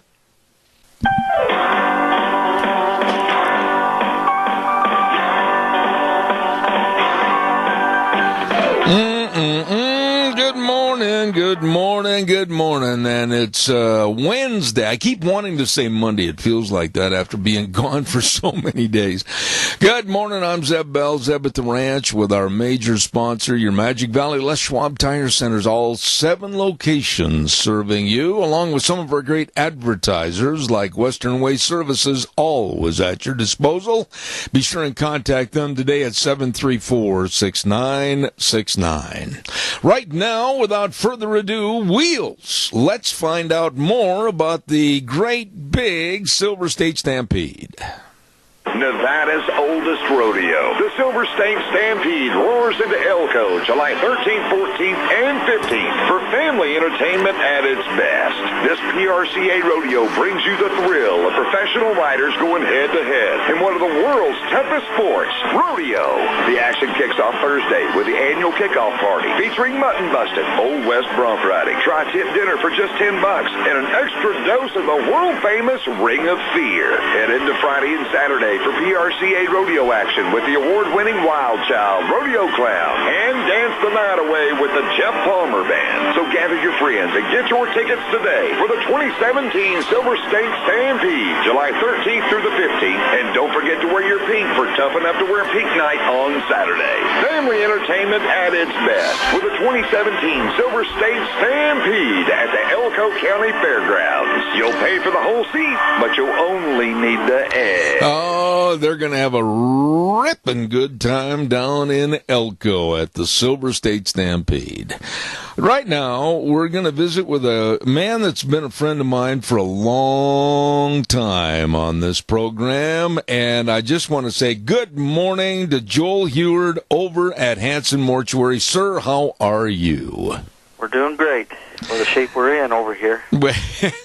Okay, before we get into your great big weekend and week and, be back to work. I bet it was tough because you're so involved in the community over there. And before we get into a big announcement you wanted to make on the air this morning, I want to apologize to you. We did not make it over for your great big breakfast yesterday, but I did hear it was great. Thank you for all you do for the community. Well, thank you. And there's always next year. When you get involved in civic activities like the Rupert 4th of July activities that go on for like 5 days, I bet you when you go back to work, you say, now it's time to get some rest. Yeah, it's kind of that way.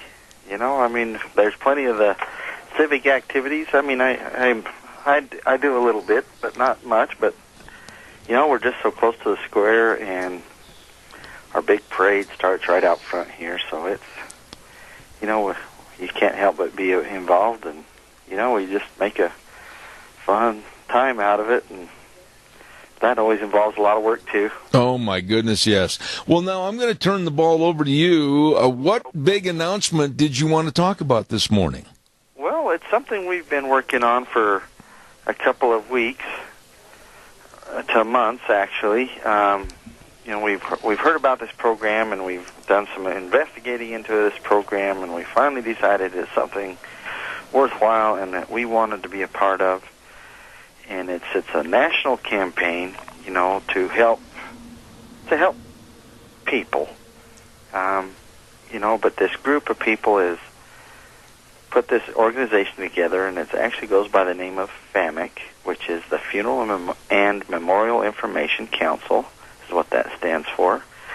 And it's just been it was a grassroots organization that started to help educate the public, and that's something we've been doing for a long time, is trying to educate the public about the value of memorialization, and this group has done that. It's a national organization that has helped to give people like myself and anybody involved in the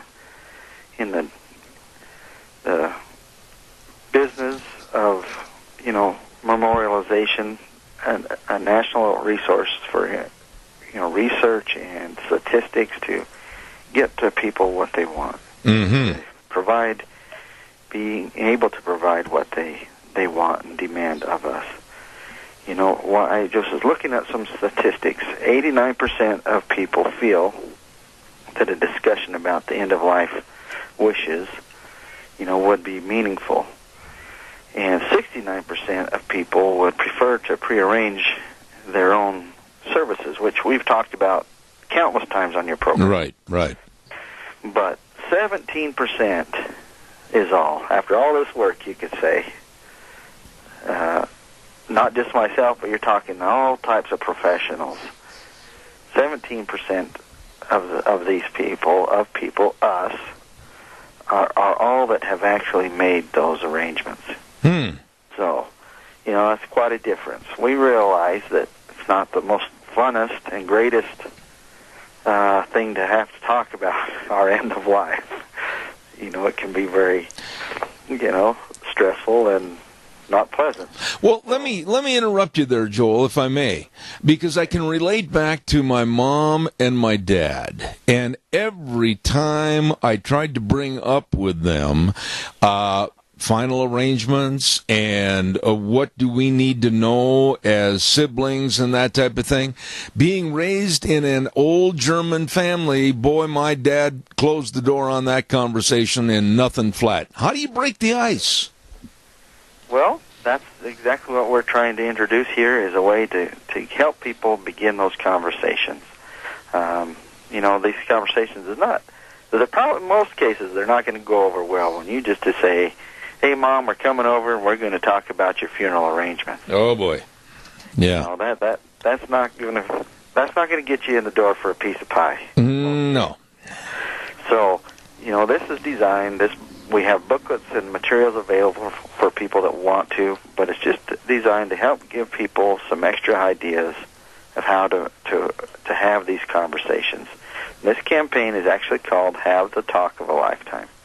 And anybody that can use a computer if you Google "have the talk of a lifetime," this will come up. There's been a lot of, advertising nationwide about it, but it's just designed for people to, take it a step further. We kind of know from our memories of the things that we've shared with our parents, our loved ones, people that we enjoy being around.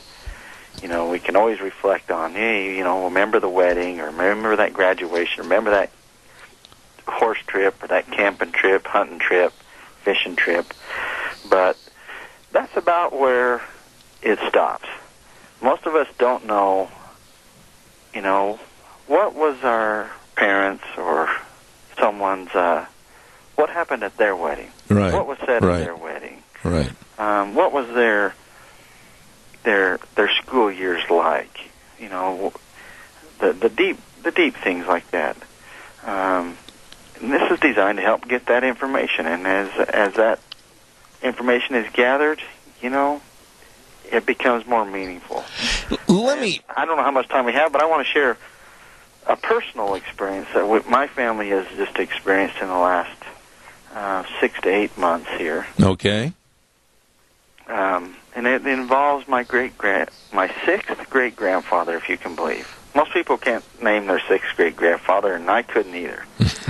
But through a group that I was part of, I was able to find out that this sixth great-grandfather of mine had some memoirs out there.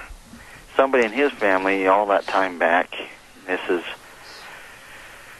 grandfather had fought in the French and Indian Wars and in the Revolutionary War, and kind of ended up with nothing. But his family and him decided that he wanted to write down his memoirs to leave to his family.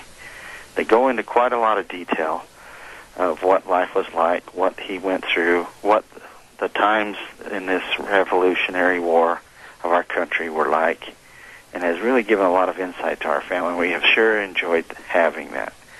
So for people that want to have and enjoy memorialization and want to remember and have that available to their family, this is a great tool for them to be able to do that. And it's not set up to just talk about, the final demise, the final day, what that's going to be like. We want to know about the person. Yeah.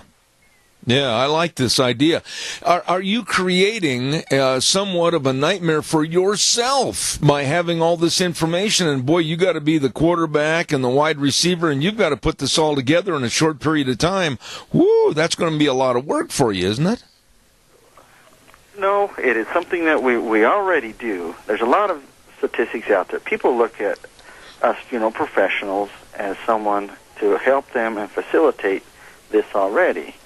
But as I mentioned earlier, this has been something I've discussed, and it's kind of that tipped me over the edge of saying, yes, I want to be a part of this group. I want to be a part of this national organization that helps people memorialize. Is the fact that we have spent a lot of time trying to educate people. Mm-hmm. And, as much time and resources as we have spent doing that, just as a family-owned funeral home, there's still a lot of folks that, when we sit down to meet with them, they know very little about their loved one. So it's starting from scratch. Well, what about this? Do you know where to get this information? Or they know. Come to find out, they know very little. Let me ask you this: let's go back to the original idea and concept of sitting down, like with your loved ones, or the members of the family. I would imagine that it is really imperative to have all the family together. Is it not? No, it is not. I mean, it's a great way to do that. Yes, but sometimes there's details about our loved ones that they're not all too happy to share. Personal details, or they, can be very emotional. Right. So this, we don't expect somebody to just go out and sit down and have this conversation. There's times when you can bring it up subtly, and if you come across, someone that you're trying to get this information from, and you touch a sensitive or emotional part, be sensitive to that and, come back to it. Come back to it later. How would you have approached my mother and father, being of real European German descent? What would you have said, or how would you have approached them so my dad didn't just get up and put a boot in the door?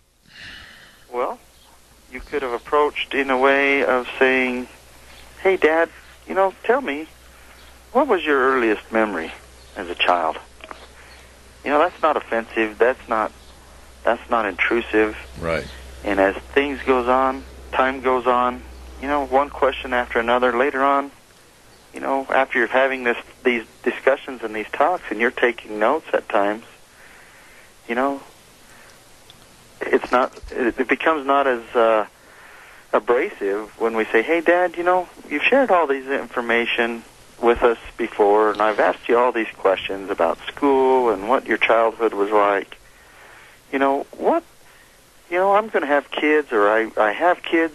What would you want them to remember about you? There you go. Yeah. And, well, guess what? All of us, at some level, want to be remembered. Mm-hmm. I mean, we can kid and lie to ourselves and say, well, I don't want anybody to remember. I want to just be disappeared. But the way we really act and perform in life doesn't reflect that. So most of us want to be remembered for something. Absolutely. We want to know that we mattered on some level, at least to someone, in this world. And it's a fact. The research shows us that people want that. We know that. We want to be important. Well, so this program with FAMIC, F-A-M-I-C, explain, do they come up with like little innuendos and ideas as to how to approach these people, i.e. like my mom and dad, and what to ask and how to get the information? Is that what basically the program's all about? Exactly. We have some printed material ready to go out. This is the first public announcement of us being able to offer this, and we decided to do this on your program. We plan and intend to try and educate other people and make these available to other organizations as we move forward. But, yeah, it is designed to have printed material. We have workbooks.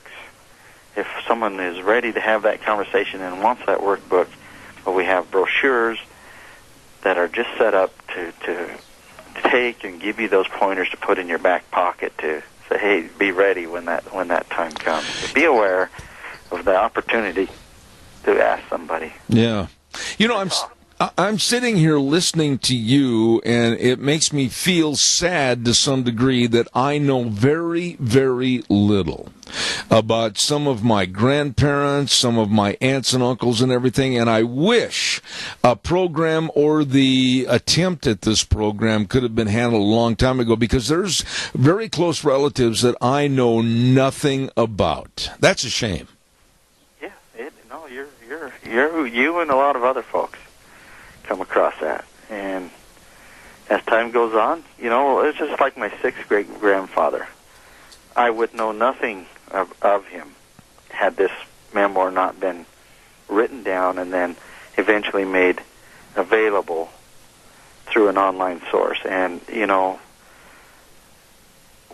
the last 6 months have just been very, to put it mildly, very emotional, because there's a lot of patriotism in his memoirs. After going through the election and just this 4th of July for me, it's just been very emotional and just has instilled a huge sense of patriotism. Not that I don't feel like I wasn't patriotic before, but it just gives me some insight, and it's a real treasure. And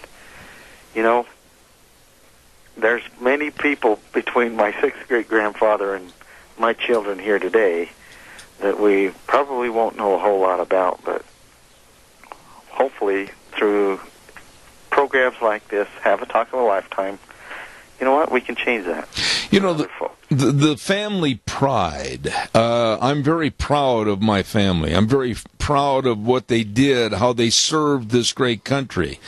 And, I'm just going to take it a step further, and feel free to correct me, but it's just too bad that a lot of the millennials today, not all of, but a lot of the millennials today, I just wonder if they have that installation of family pride and how it would transition their thinking if they really knew what their relatives have done and lost and tried to do to help support this great country. I am in 100% of agreement with that. When we go through sacrifice of ourself, we respect that. We feel honored and emboldened to defend it because we know what we went through, right? And when we have relatives that have written down in detail, or notes have been taken in detail, we tend to be more respectful and want to defend that because we can understand it. But if we know nothing of it, it doesn't mean anything. I didn't know years ago that I had a great grandfather that was a patriot in the War of Independence. You know what I mean? I could have assumed, but assuming is not the same as knowing. Absolutely. And being able to read those, it's been a great thing for us. So. Well, let me ask you this real quick. With this new program, with this new program available now to any and all families, does it come in the form of various pages, a book, or tell me a little bit about that? I got about 3 minutes left. We have some pamphlets ready and now to pass out that have the instructions of how to, go about having this talk and just being able to facilitate, getting the information about someone that you care about. We also have some workbooks that are available that actually have the space and everything in it for people to write those things down if they want those. But more than anything, we want it written down. I'm a firm believer in that because it'll stay. It'll last a long time. Whether you write it down in this workbook or it's recorded online or in a computer somewhere, the main thing is have this talk. But there's a lot of resources available, and we're going to be making more and more of these resources available in the future. Absolutely. And if there's someone that wants us to speak about this movement, this organization in the Magic Valley, right now we are the ones that are providing it. We want to be the leader of it, and we intend to be. So, we're here for it. Those that want to do it and participate. Absolutely. Joel, every time you come on the program, I learn something, and I've always known that you are extremely community-oriented, but this really can tie together and solidify a lot of the loose ends in a family, and I wished I would have known about these approaches and this information years ago, before the passing of my immediate family. I mean, man alive, the information that I don't know really bothers me. Well, and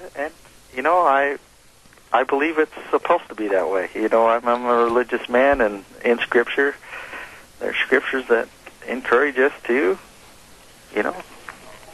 pay attention. Honor thy father and thy mother. Absolutely. There's so much that you do over there, and always, like I say, with the highest ethical standards, with unquestioned integrity, and now this new program called FAMIC to help people really understand and get to know more about their family and family members. I think it's great. If people want information, tell us how they can get a hold of you and learn more.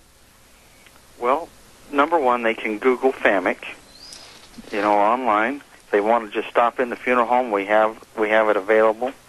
But, if you do a search online, it should direct you right to us as a provider for these resources.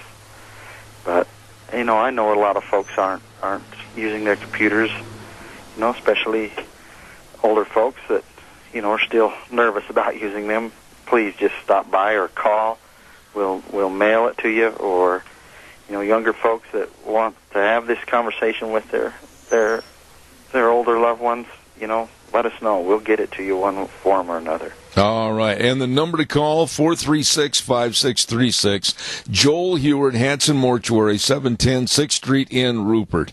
I don't blame you after the long 5 or 6 days you've been connected with all the activities and festivities of Rupert. If you're sitting there right now in a pair of khaki shorts and a T-shirt, just enjoy, relax, and take it all in. Thanks, Joel. God bless you. Yeah, thank you for all you do. Oh, thank you, sir. What a nice man, and what a great idea. I honestly wished I would have had that kind of approach with my mom and dad and other members of my family, because there's so little that I really know, and there's so much that I wished I could have learned. Hanson Mortuary, 710 6th Street in Rupert. Joel Heward. Great idea called FAMIC. Wow. I want to remind everybody, too, about what's going on with the Oakley Pioneer Days. My goodness, listen to this. July 14, 15, 18, 20, 21, 22. What are you waiting on? Our Pioneer heritage, past, present, and future. They're going to start things off on July 14th and 15th with that 9th annual Bump and Rub 4-cylinder car race. That is wild and woolly. They're going to have a team roping on Tuesday, July 18th, starting sign up at 6:30, rope at 7.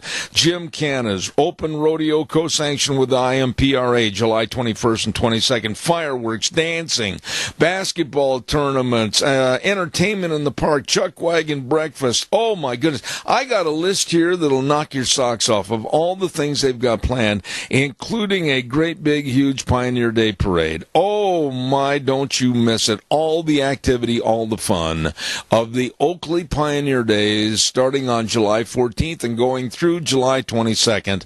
Their Pioneer heritage, past, present, and future. Right now, we're going to send it back over to Wheels for bottom of the hour, and we'll be back in a couple of minutes, hopefully with Cody Wilson. Don't go away. And now, back to Zeb at the Ranch on AM 1230 KBAR. To reach Zeb, call 436-2244 or toll free 1-866-927-4587. And now, here is Zeb Bell. And good morning to everybody. Welcome back. Zeb at the Ranch on a Wednesday. I feel like it's Monday, and I keep wanting to say it's Monday, but it's not. I hope you had a great Independence Day weekend. Right now, I'm going to check with Wheels. Wheels, do we have our guest on the phone? Yes, sir, we do. I appreciate it, and we're going to go to the phone line right now and talk to Cody Wilson, owner and proprietor of GhostGunner.net. He's also the author of a groundbreaking book called Come and Take It, The Gun Printer's Guide to Thinking Free. Cody, good morning to you. How are you? And I hope you had a great Independence Day weekend. Hey, happy 4th of July. It feels like Monday, but I had a good time. I hope you did too. I did too. I want to talk a little bit about carrying guns, protecting ourselves, our family, and our property, and what's going on with the left in this country, Cody, to basically make us, the gun-carrying public, feel like we're guilty before and probably never anything ever happening. What's going on in this movement with the liberals against the Second Amendment? I would say, if the question is carrying, the most up-to-date bit of misanthropy or a bit of trickery on the part of the left and Bloomberg and the Bloomberg-funded groups has been the case in California. Peruta, that you may have heard of, the Supreme Court just denied, and Thomas and Gorsuch joined in expressing their discontent at that Supreme Court denial of cert. But the trick there was that the government, and through these different groups, was able to basically say there's certainly no right to concealed carry, even though the question was the right about just carry in any circumstance at all.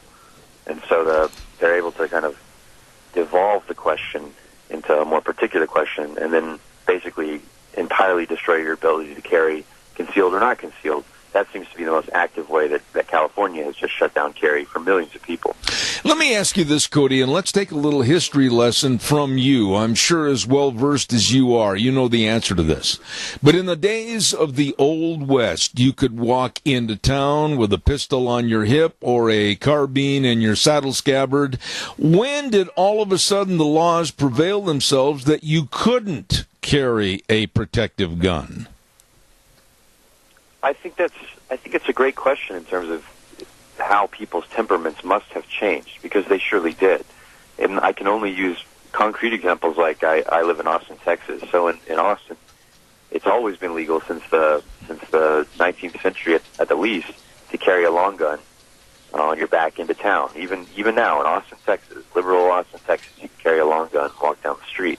But at some point, let's say maybe 50, 60 years ago, the legislature started passing laws about, where you couldn't carry handguns.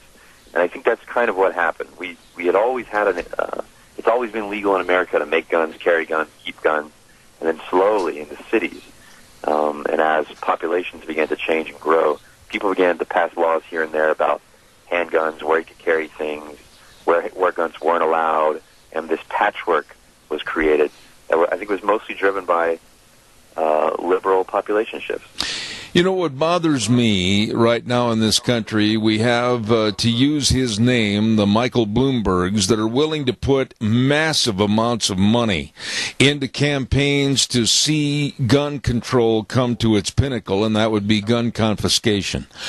How strong are these people, and how concerned are you of someone like Michael Bloomberg?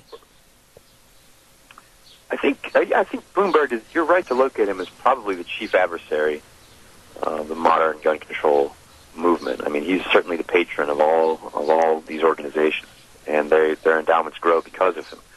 But I also am optimistic. I mean, even Moms Demand Action and groups like You Think You Should Worry About, when you actually look at the protests they organize and the social media campaigns they organize, there's just no attendance. There's just no pickup, because we live in a very politically anxious and turbulent time.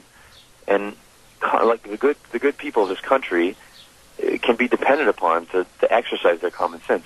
No one is really lining up right now to give away their ability to protect themselves when everything seems in doubt and unsure and unstable. I think all the purchase you see for gun control in the media right now is artificial and paid for by Mr. Bloomberg. I look at our situation today, and we just celebrated Independence Day weekend. And with our forefathers, they didn't stand behind trees with slingshots. They had guns to eliminate the tyranny of England and start this country with, of course, our own independence. And I shudder to think what this country would be now, especially now, without private gun ownership and all the evils that are out there trying to take this country down. Well said. Well said. It behooves us to always remember on July 4th that we fought a revolution for independence, and we did that through companies, not of professional soldiers and police, but companies of revolutionary Minutemen who maintained and regulated their own weapons and comrades. And they had access to military-grade weapons. It wasn't like they had to fashion their own guns. They came from a revolutionary position that free men must have access to their own military-grade weapons. That is the legacy of that document, the Second Amendment, that's included in our Bill of Rights. This must be the purpose and the understanding that we have of it. Self-defense is important. Self-defense in the home is important. But it is not the central purpose of the Second Amendment, and we must all be vigilant to remember why that is included in our Bill of Rights. Cody, when you look at, and I'm not trying to play devil's advocate here because I'm a gun owner and I never will give up the ownership of my firearms. However, when you look at the situation in Chicago this past 5 days, with almost 100 people now, the numbers are up, were shot and 14 died. And then you look at what happened in New York City with a total lack of our police, with a gunman walking up to the window of a squad car and shooting a patrol woman in the head. I mean, what are we going to do to stop this gun violence and also this gang violence in this country? Let's see. Politics, as we know, is downstream from culture. Chicago, as far as I'm concerned, is a second world city. It's a lost kind of city at this point. It's the chief seat of virtually a banana republic in the state of Illinois, which we know can no longer even create a budget for itself. It's now entering its third year without a budget, where it's spending billions more than it's taking in revenue. It's a junk state with junk politicians, and therefore it can't get a hold of its, not just its expenditures, but its crime situation or its culture. To a large degree, and you'll think this is cynical, but to a large degree, problems like this take care of themselves. You have to let the fire burn to a degree. Now, I don't want Donald Trump necessarily to send federal troops into Chicago, but just because they're burning their own city down over there, it does not affect what good people like you and I, living in different states and different cities, it doesn't affect our constitutional liberties whatsoever, and it shouldn't affect how we approach the protection and the maintenance of these liberties. But it seems like any kind of a crisis, and I would say that Chicago is a crisis, that erupts from a violent attack with a gun. Naturally, the liberals are going to crawl from underneath the floorboards, and they're going to demand more gun control. So each and every occurrence, the liberals get together and say, we've got to have a total gun control, we've got to have gun confiscation, we've got to get rid of the Second Amendment. How in the world can we fight back against these liberals that seem to be getting more power? I will agree with you in part and disagree with you in part. I think you're right. No shooting and no event of terror is never a bad occasion for a liberal to find a microphone and call for gun control. I agree with you there, and we should always depend upon that to happen. But I do think that to a degree, especially over the past 2 or 3 years, that this has become a much less effective strategy because it's the only answer you hear over and over again. I mean, we'll remember that less than 2 years ago, the New York Times took the rare opportunity after the Orlando shooting, I think, the nightclub shooting, to use the front page for an editorial on the need for gun control. Well, it wasn't going to happen, and especially under Trump and with a Republican-controlled Congress. Granted, it may only be controlled this way for a couple of years, but the gun control has never been less likely in the last 4 or 5 years. So, though this might be the circumstance, the political reality is the furthest it's ever been from actuality. So, I don't know. To a degree, you have to. It's a teaching moment. You could show people that this is what's going to happen. You could depend upon them to say it, but there's no reasonable chance of it happening. And if Trump gets one more Supreme Court nominee, not a chance. You know, Cody, with your expertise, and you study this every day for your business, but when I hear the Maxine Waters, and I hear the Chuck Schumers, and I listen to the likes of Hillary Clinton, and I hear all the liberal left espouse theories about, we've got to have it tougher to make anybody own a gun, or we've got to have more infringement on their rights, we've got to have them kind of underneath a microscope. And then we heard, I don't have it right in front of me, but some idiot last week came out and said anybody that owns a gun is capable of committing a heinous crime. I mean, this is the left, and we've got to figure out some way that the left does not take power. And that's what I'm afraid of after the Trump administration, perhaps in 2020, maybe in 2024. But boy, the future bodes ill will for the Second Amendment. Well, I agree, but also consider how close we came with the potential election of Hillary Clinton. I mean, we were that close in just a few states. You'll remember the counts were less than 100,000, I think, in Wisconsin and other places. I mean, she was that close to winning, and if she had won and put her justice on the court by this point, you could have already said the modern Second Amendment under Heller and McDonald would have been dead.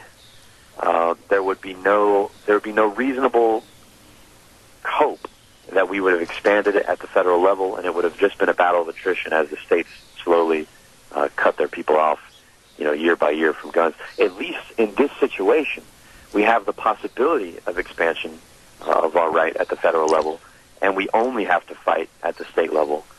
And again, it may only be for 2 to 4 years, like you're saying, but at least that gives us the time to recognize it and work for it now. And I should also say that, yes, though it's scary, and though the liberals and these strange socialists, democratic socialists, They're getting a lot of their rabid kind of views out into the press. It is actually less and less likely for them to gain majorities of power in our federal delegations. I mean, Republicans do really seem to be consolidating power among most of the congressional seats across the country. Perhaps the Senate is in play, and perhaps the House is in play soon too. But it actually seems to be very, very hard at the local levels, the further down you go, to think that liberals can wrest power from the Republican majorities across the country. Right.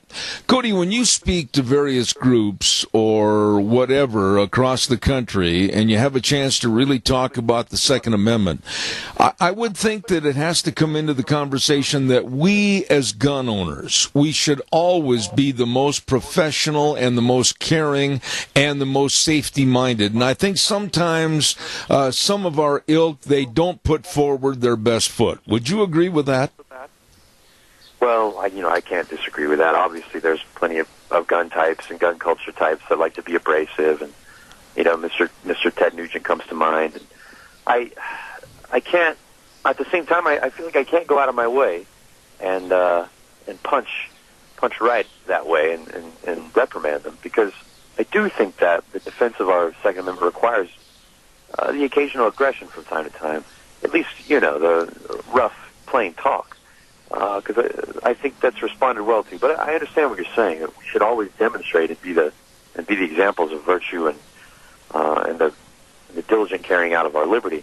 But that comes out of the facts. I mean, gun owners, American gun owners, and licensed handgun carriers commit crimes at far less than even the rate that police officers commit them. For example, right? They're the model citizen, and I think we should be confident that we already are that, and never be too scared or too afraid if the opposition accuses us of impoliteness. I've had you on the program before, and I want you to give me a quick synopsis in the time remaining about your book, Come and Take It, The Gun Printer's Guide to Thinking Free. Give us a general synopsis of what the book is, what it tries to tell the general public, and where it's available. Well, thank you, Zeb. My book is about the history of our company, Defense Distributed, and we're online, Defense Distributed, ghostgunner.net. We're a company that does a lot of research and development and using digital techniques to make guns and gun parts, and to help other people through the internet make their own guns. Because our mission is basically that we think the Second Amendment must become a do-it-yourself project, if you will. And so my book is a catalog of all the events and technologies and people that we met in our earliest days, and how we became who we are today, and how we defend the Second Amendment with our particular brand of innovation. So it's just a casual read, and it helps you familiarize yourself with our work. Cody, you're welcome here anytime, and thank you the day after Independence Day for coming on our program. Cody Wilson, owner and proprietor of ghostgunner.net. Thank you so much, and I'll have you back in the future. Thank you, sir. Thanks, Seb. A real pleasure. All right, sir. Thank you much. A very, very soft-spoken and well-knowledgeable individual about guns and the Second Amendment, Cody Wilson, and thank you for being on the program this morning. Oh, my goodness, we've got to get a weather forecast on here. And the weather is brought, I think Deanne told me that Don Scarrow's going to be on the program with us tomorrow for a few moments. Well, Scarrow's Meats, 331 North Road, Jerome. The number to call, 324-7657, or you can go to their website, scarrowmeats.com. Oh, delicious meats. I mean, breakfast sausage and bratwurst. I love bratwurst. Oh, man, nothing better than a brat on a nice sourdough bun with all the trimmings. Woo, baby. And, of course, all the different bacon and everything. They've got it all for you at Scarrow's Meats in Jerome. Number to call, 324-7657. Right now, here's Gina with the weather. It's going to be a hot one as a high-pressure system is going to be sticking around in our area, putting us up into the triple digits. Please make sure if you're working outside you drink plenty of water, have sunscreen, and please take care of your furry little friends. Don't leave them in your vehicles. Weather for today looks like sunny skies, high of 100. Overnight low of 65 for tomorrow. Again, sunny skies, high of 100. Looking at 102 for Friday, 101 for Saturday and Sunday. And as we go back to work on Monday, looks like it's going to be in the upper 90s. That's your weather for us up at the ranch. Oh, my, Sweat City. It's going to get warm. Has been. Brought to you by Scarro's Meats, 331 North Road, Jerome. Oh, my goodness, Don Scarrow and the rest of the crew. Delicious meats for you and your family. Oh, my goodness. Telephone number to call, 324-7657.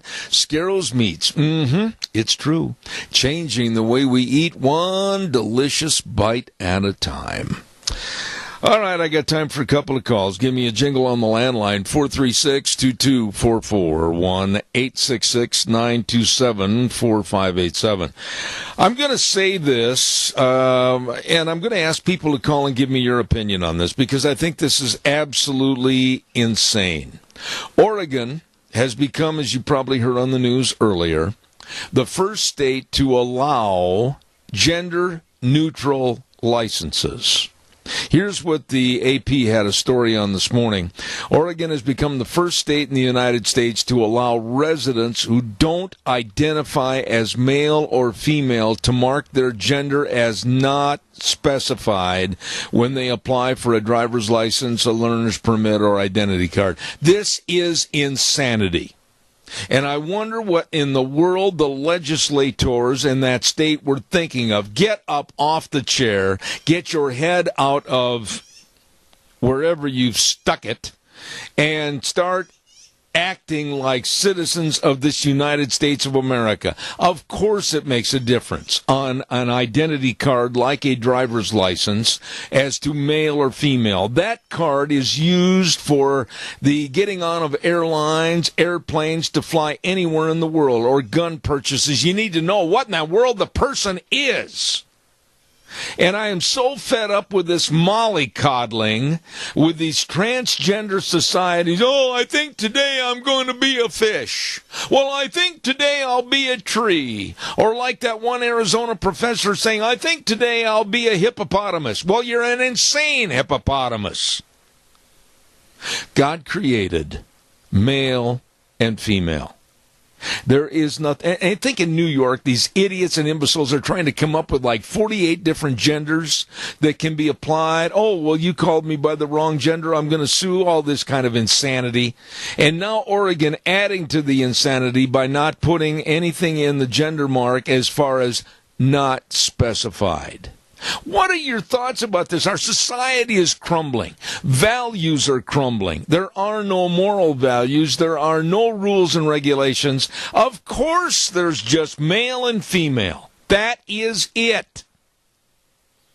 That's it. Nothing more. And that's the way it should be put on the card. Speak out on this. Let me hear your thoughts. And believe me, it will come to Idaho. It will go in front of our legislative session. You can bet your Justin boots on it. And I certainly hope and pray that our legislature will wrap that up in a ball and tie a rock to it and throw it just as far away as they can. This is insanity. Give me a call. While I'm waiting for your call, I want to remind everybody about your Magic Valley Les Schwab Tire Centers. All 7 locations. With all the tires for your driving need. I don't care if you need them for a trailer or an SUV or your passenger car. Believe me, they've got the best in all the tires, all the different tread designs, all the sizes. They've got the very best in brake service with highly trained brake technicians, front-end alignment, shocks and struts, batteries. Oh, they've got great batteries. I know that. And, of course, service. They really take care of you. Now, I'm going to tell you where they are. Lane over in Rupert, Dave on Blue Lakes and Twin, Mike in Buell, Mike in Jerome, the Twist family in Paul, Daniel on Poline in Twin Falls, and Randy on Overland and Burley. The best, your Magic Valley Les Schwab Tire Centers. Caller, quickly, you're on the air. Go ahead. Yeah, Zeb, how are you this morning? I'm good, thank you. Good. And to kind of touch up on what you were just talking about, I'm just a skosh younger than you. I'm about like 5-6 years younger. But if you remember right, back then and everything, somewhere along the line, I don't know exactly what happened, but back then when we were raised, I don't know about you, but at school, at junior high and high school both, if we deserved a little bit of a corporate punishment and what have you, we would get it. Boy, that backside would really burn there for a couple, 3 days. Absolutely. But we just got away. Somehow, our kids, the generation after us, and I'm not putting my kids or your kids in that boat, but somehow in that generation, the thinking got awry somewhere. I'm not exactly sure where. And that's why you've got the doggone many people. Maybe it's too many people got stoned. I don't know. No, it's sickening. I agree with you, and I think that there has to be a society, of civilized society, of right and wrong, black and white, the laws, regulations, etc. God made two genders, male and female, and anything else, anybody else, or any other thinking is absolutely insane. And I will not cater to the transgenders. I will not bend to their needs of wanting to be called certain names. And I think absolutely it's insanity not to put male or female on driver's licenses or IDs. We can't let this idiocy prevail. No, they can't. You know, it seems like it's been there for a couple, 3 years, but it just really seems like when Bruce Jenner and all these other idiots came out and done their thing, that's when it really took off. Everybody was saying, well, look at them. Yep. It's all right for them to be that way. Why can't I? Well, and it's something that will never be honored, or I will never give any favored statements to them whatsoever. I think it's wrong. I think it's a crime against nature. I think it's a crime against God. Sir, I appreciate your call. I've got to run to the news, but I appreciate your call. Thank you so much. Thank you, bud. Have a great day. All right, sir. Got to run. We'll be back on the air tomorrow morning at 8:06. Zeb at the Ranch. The way things were are the way things ought to be. Have a great day. We'll see you tomorrow on Thursday.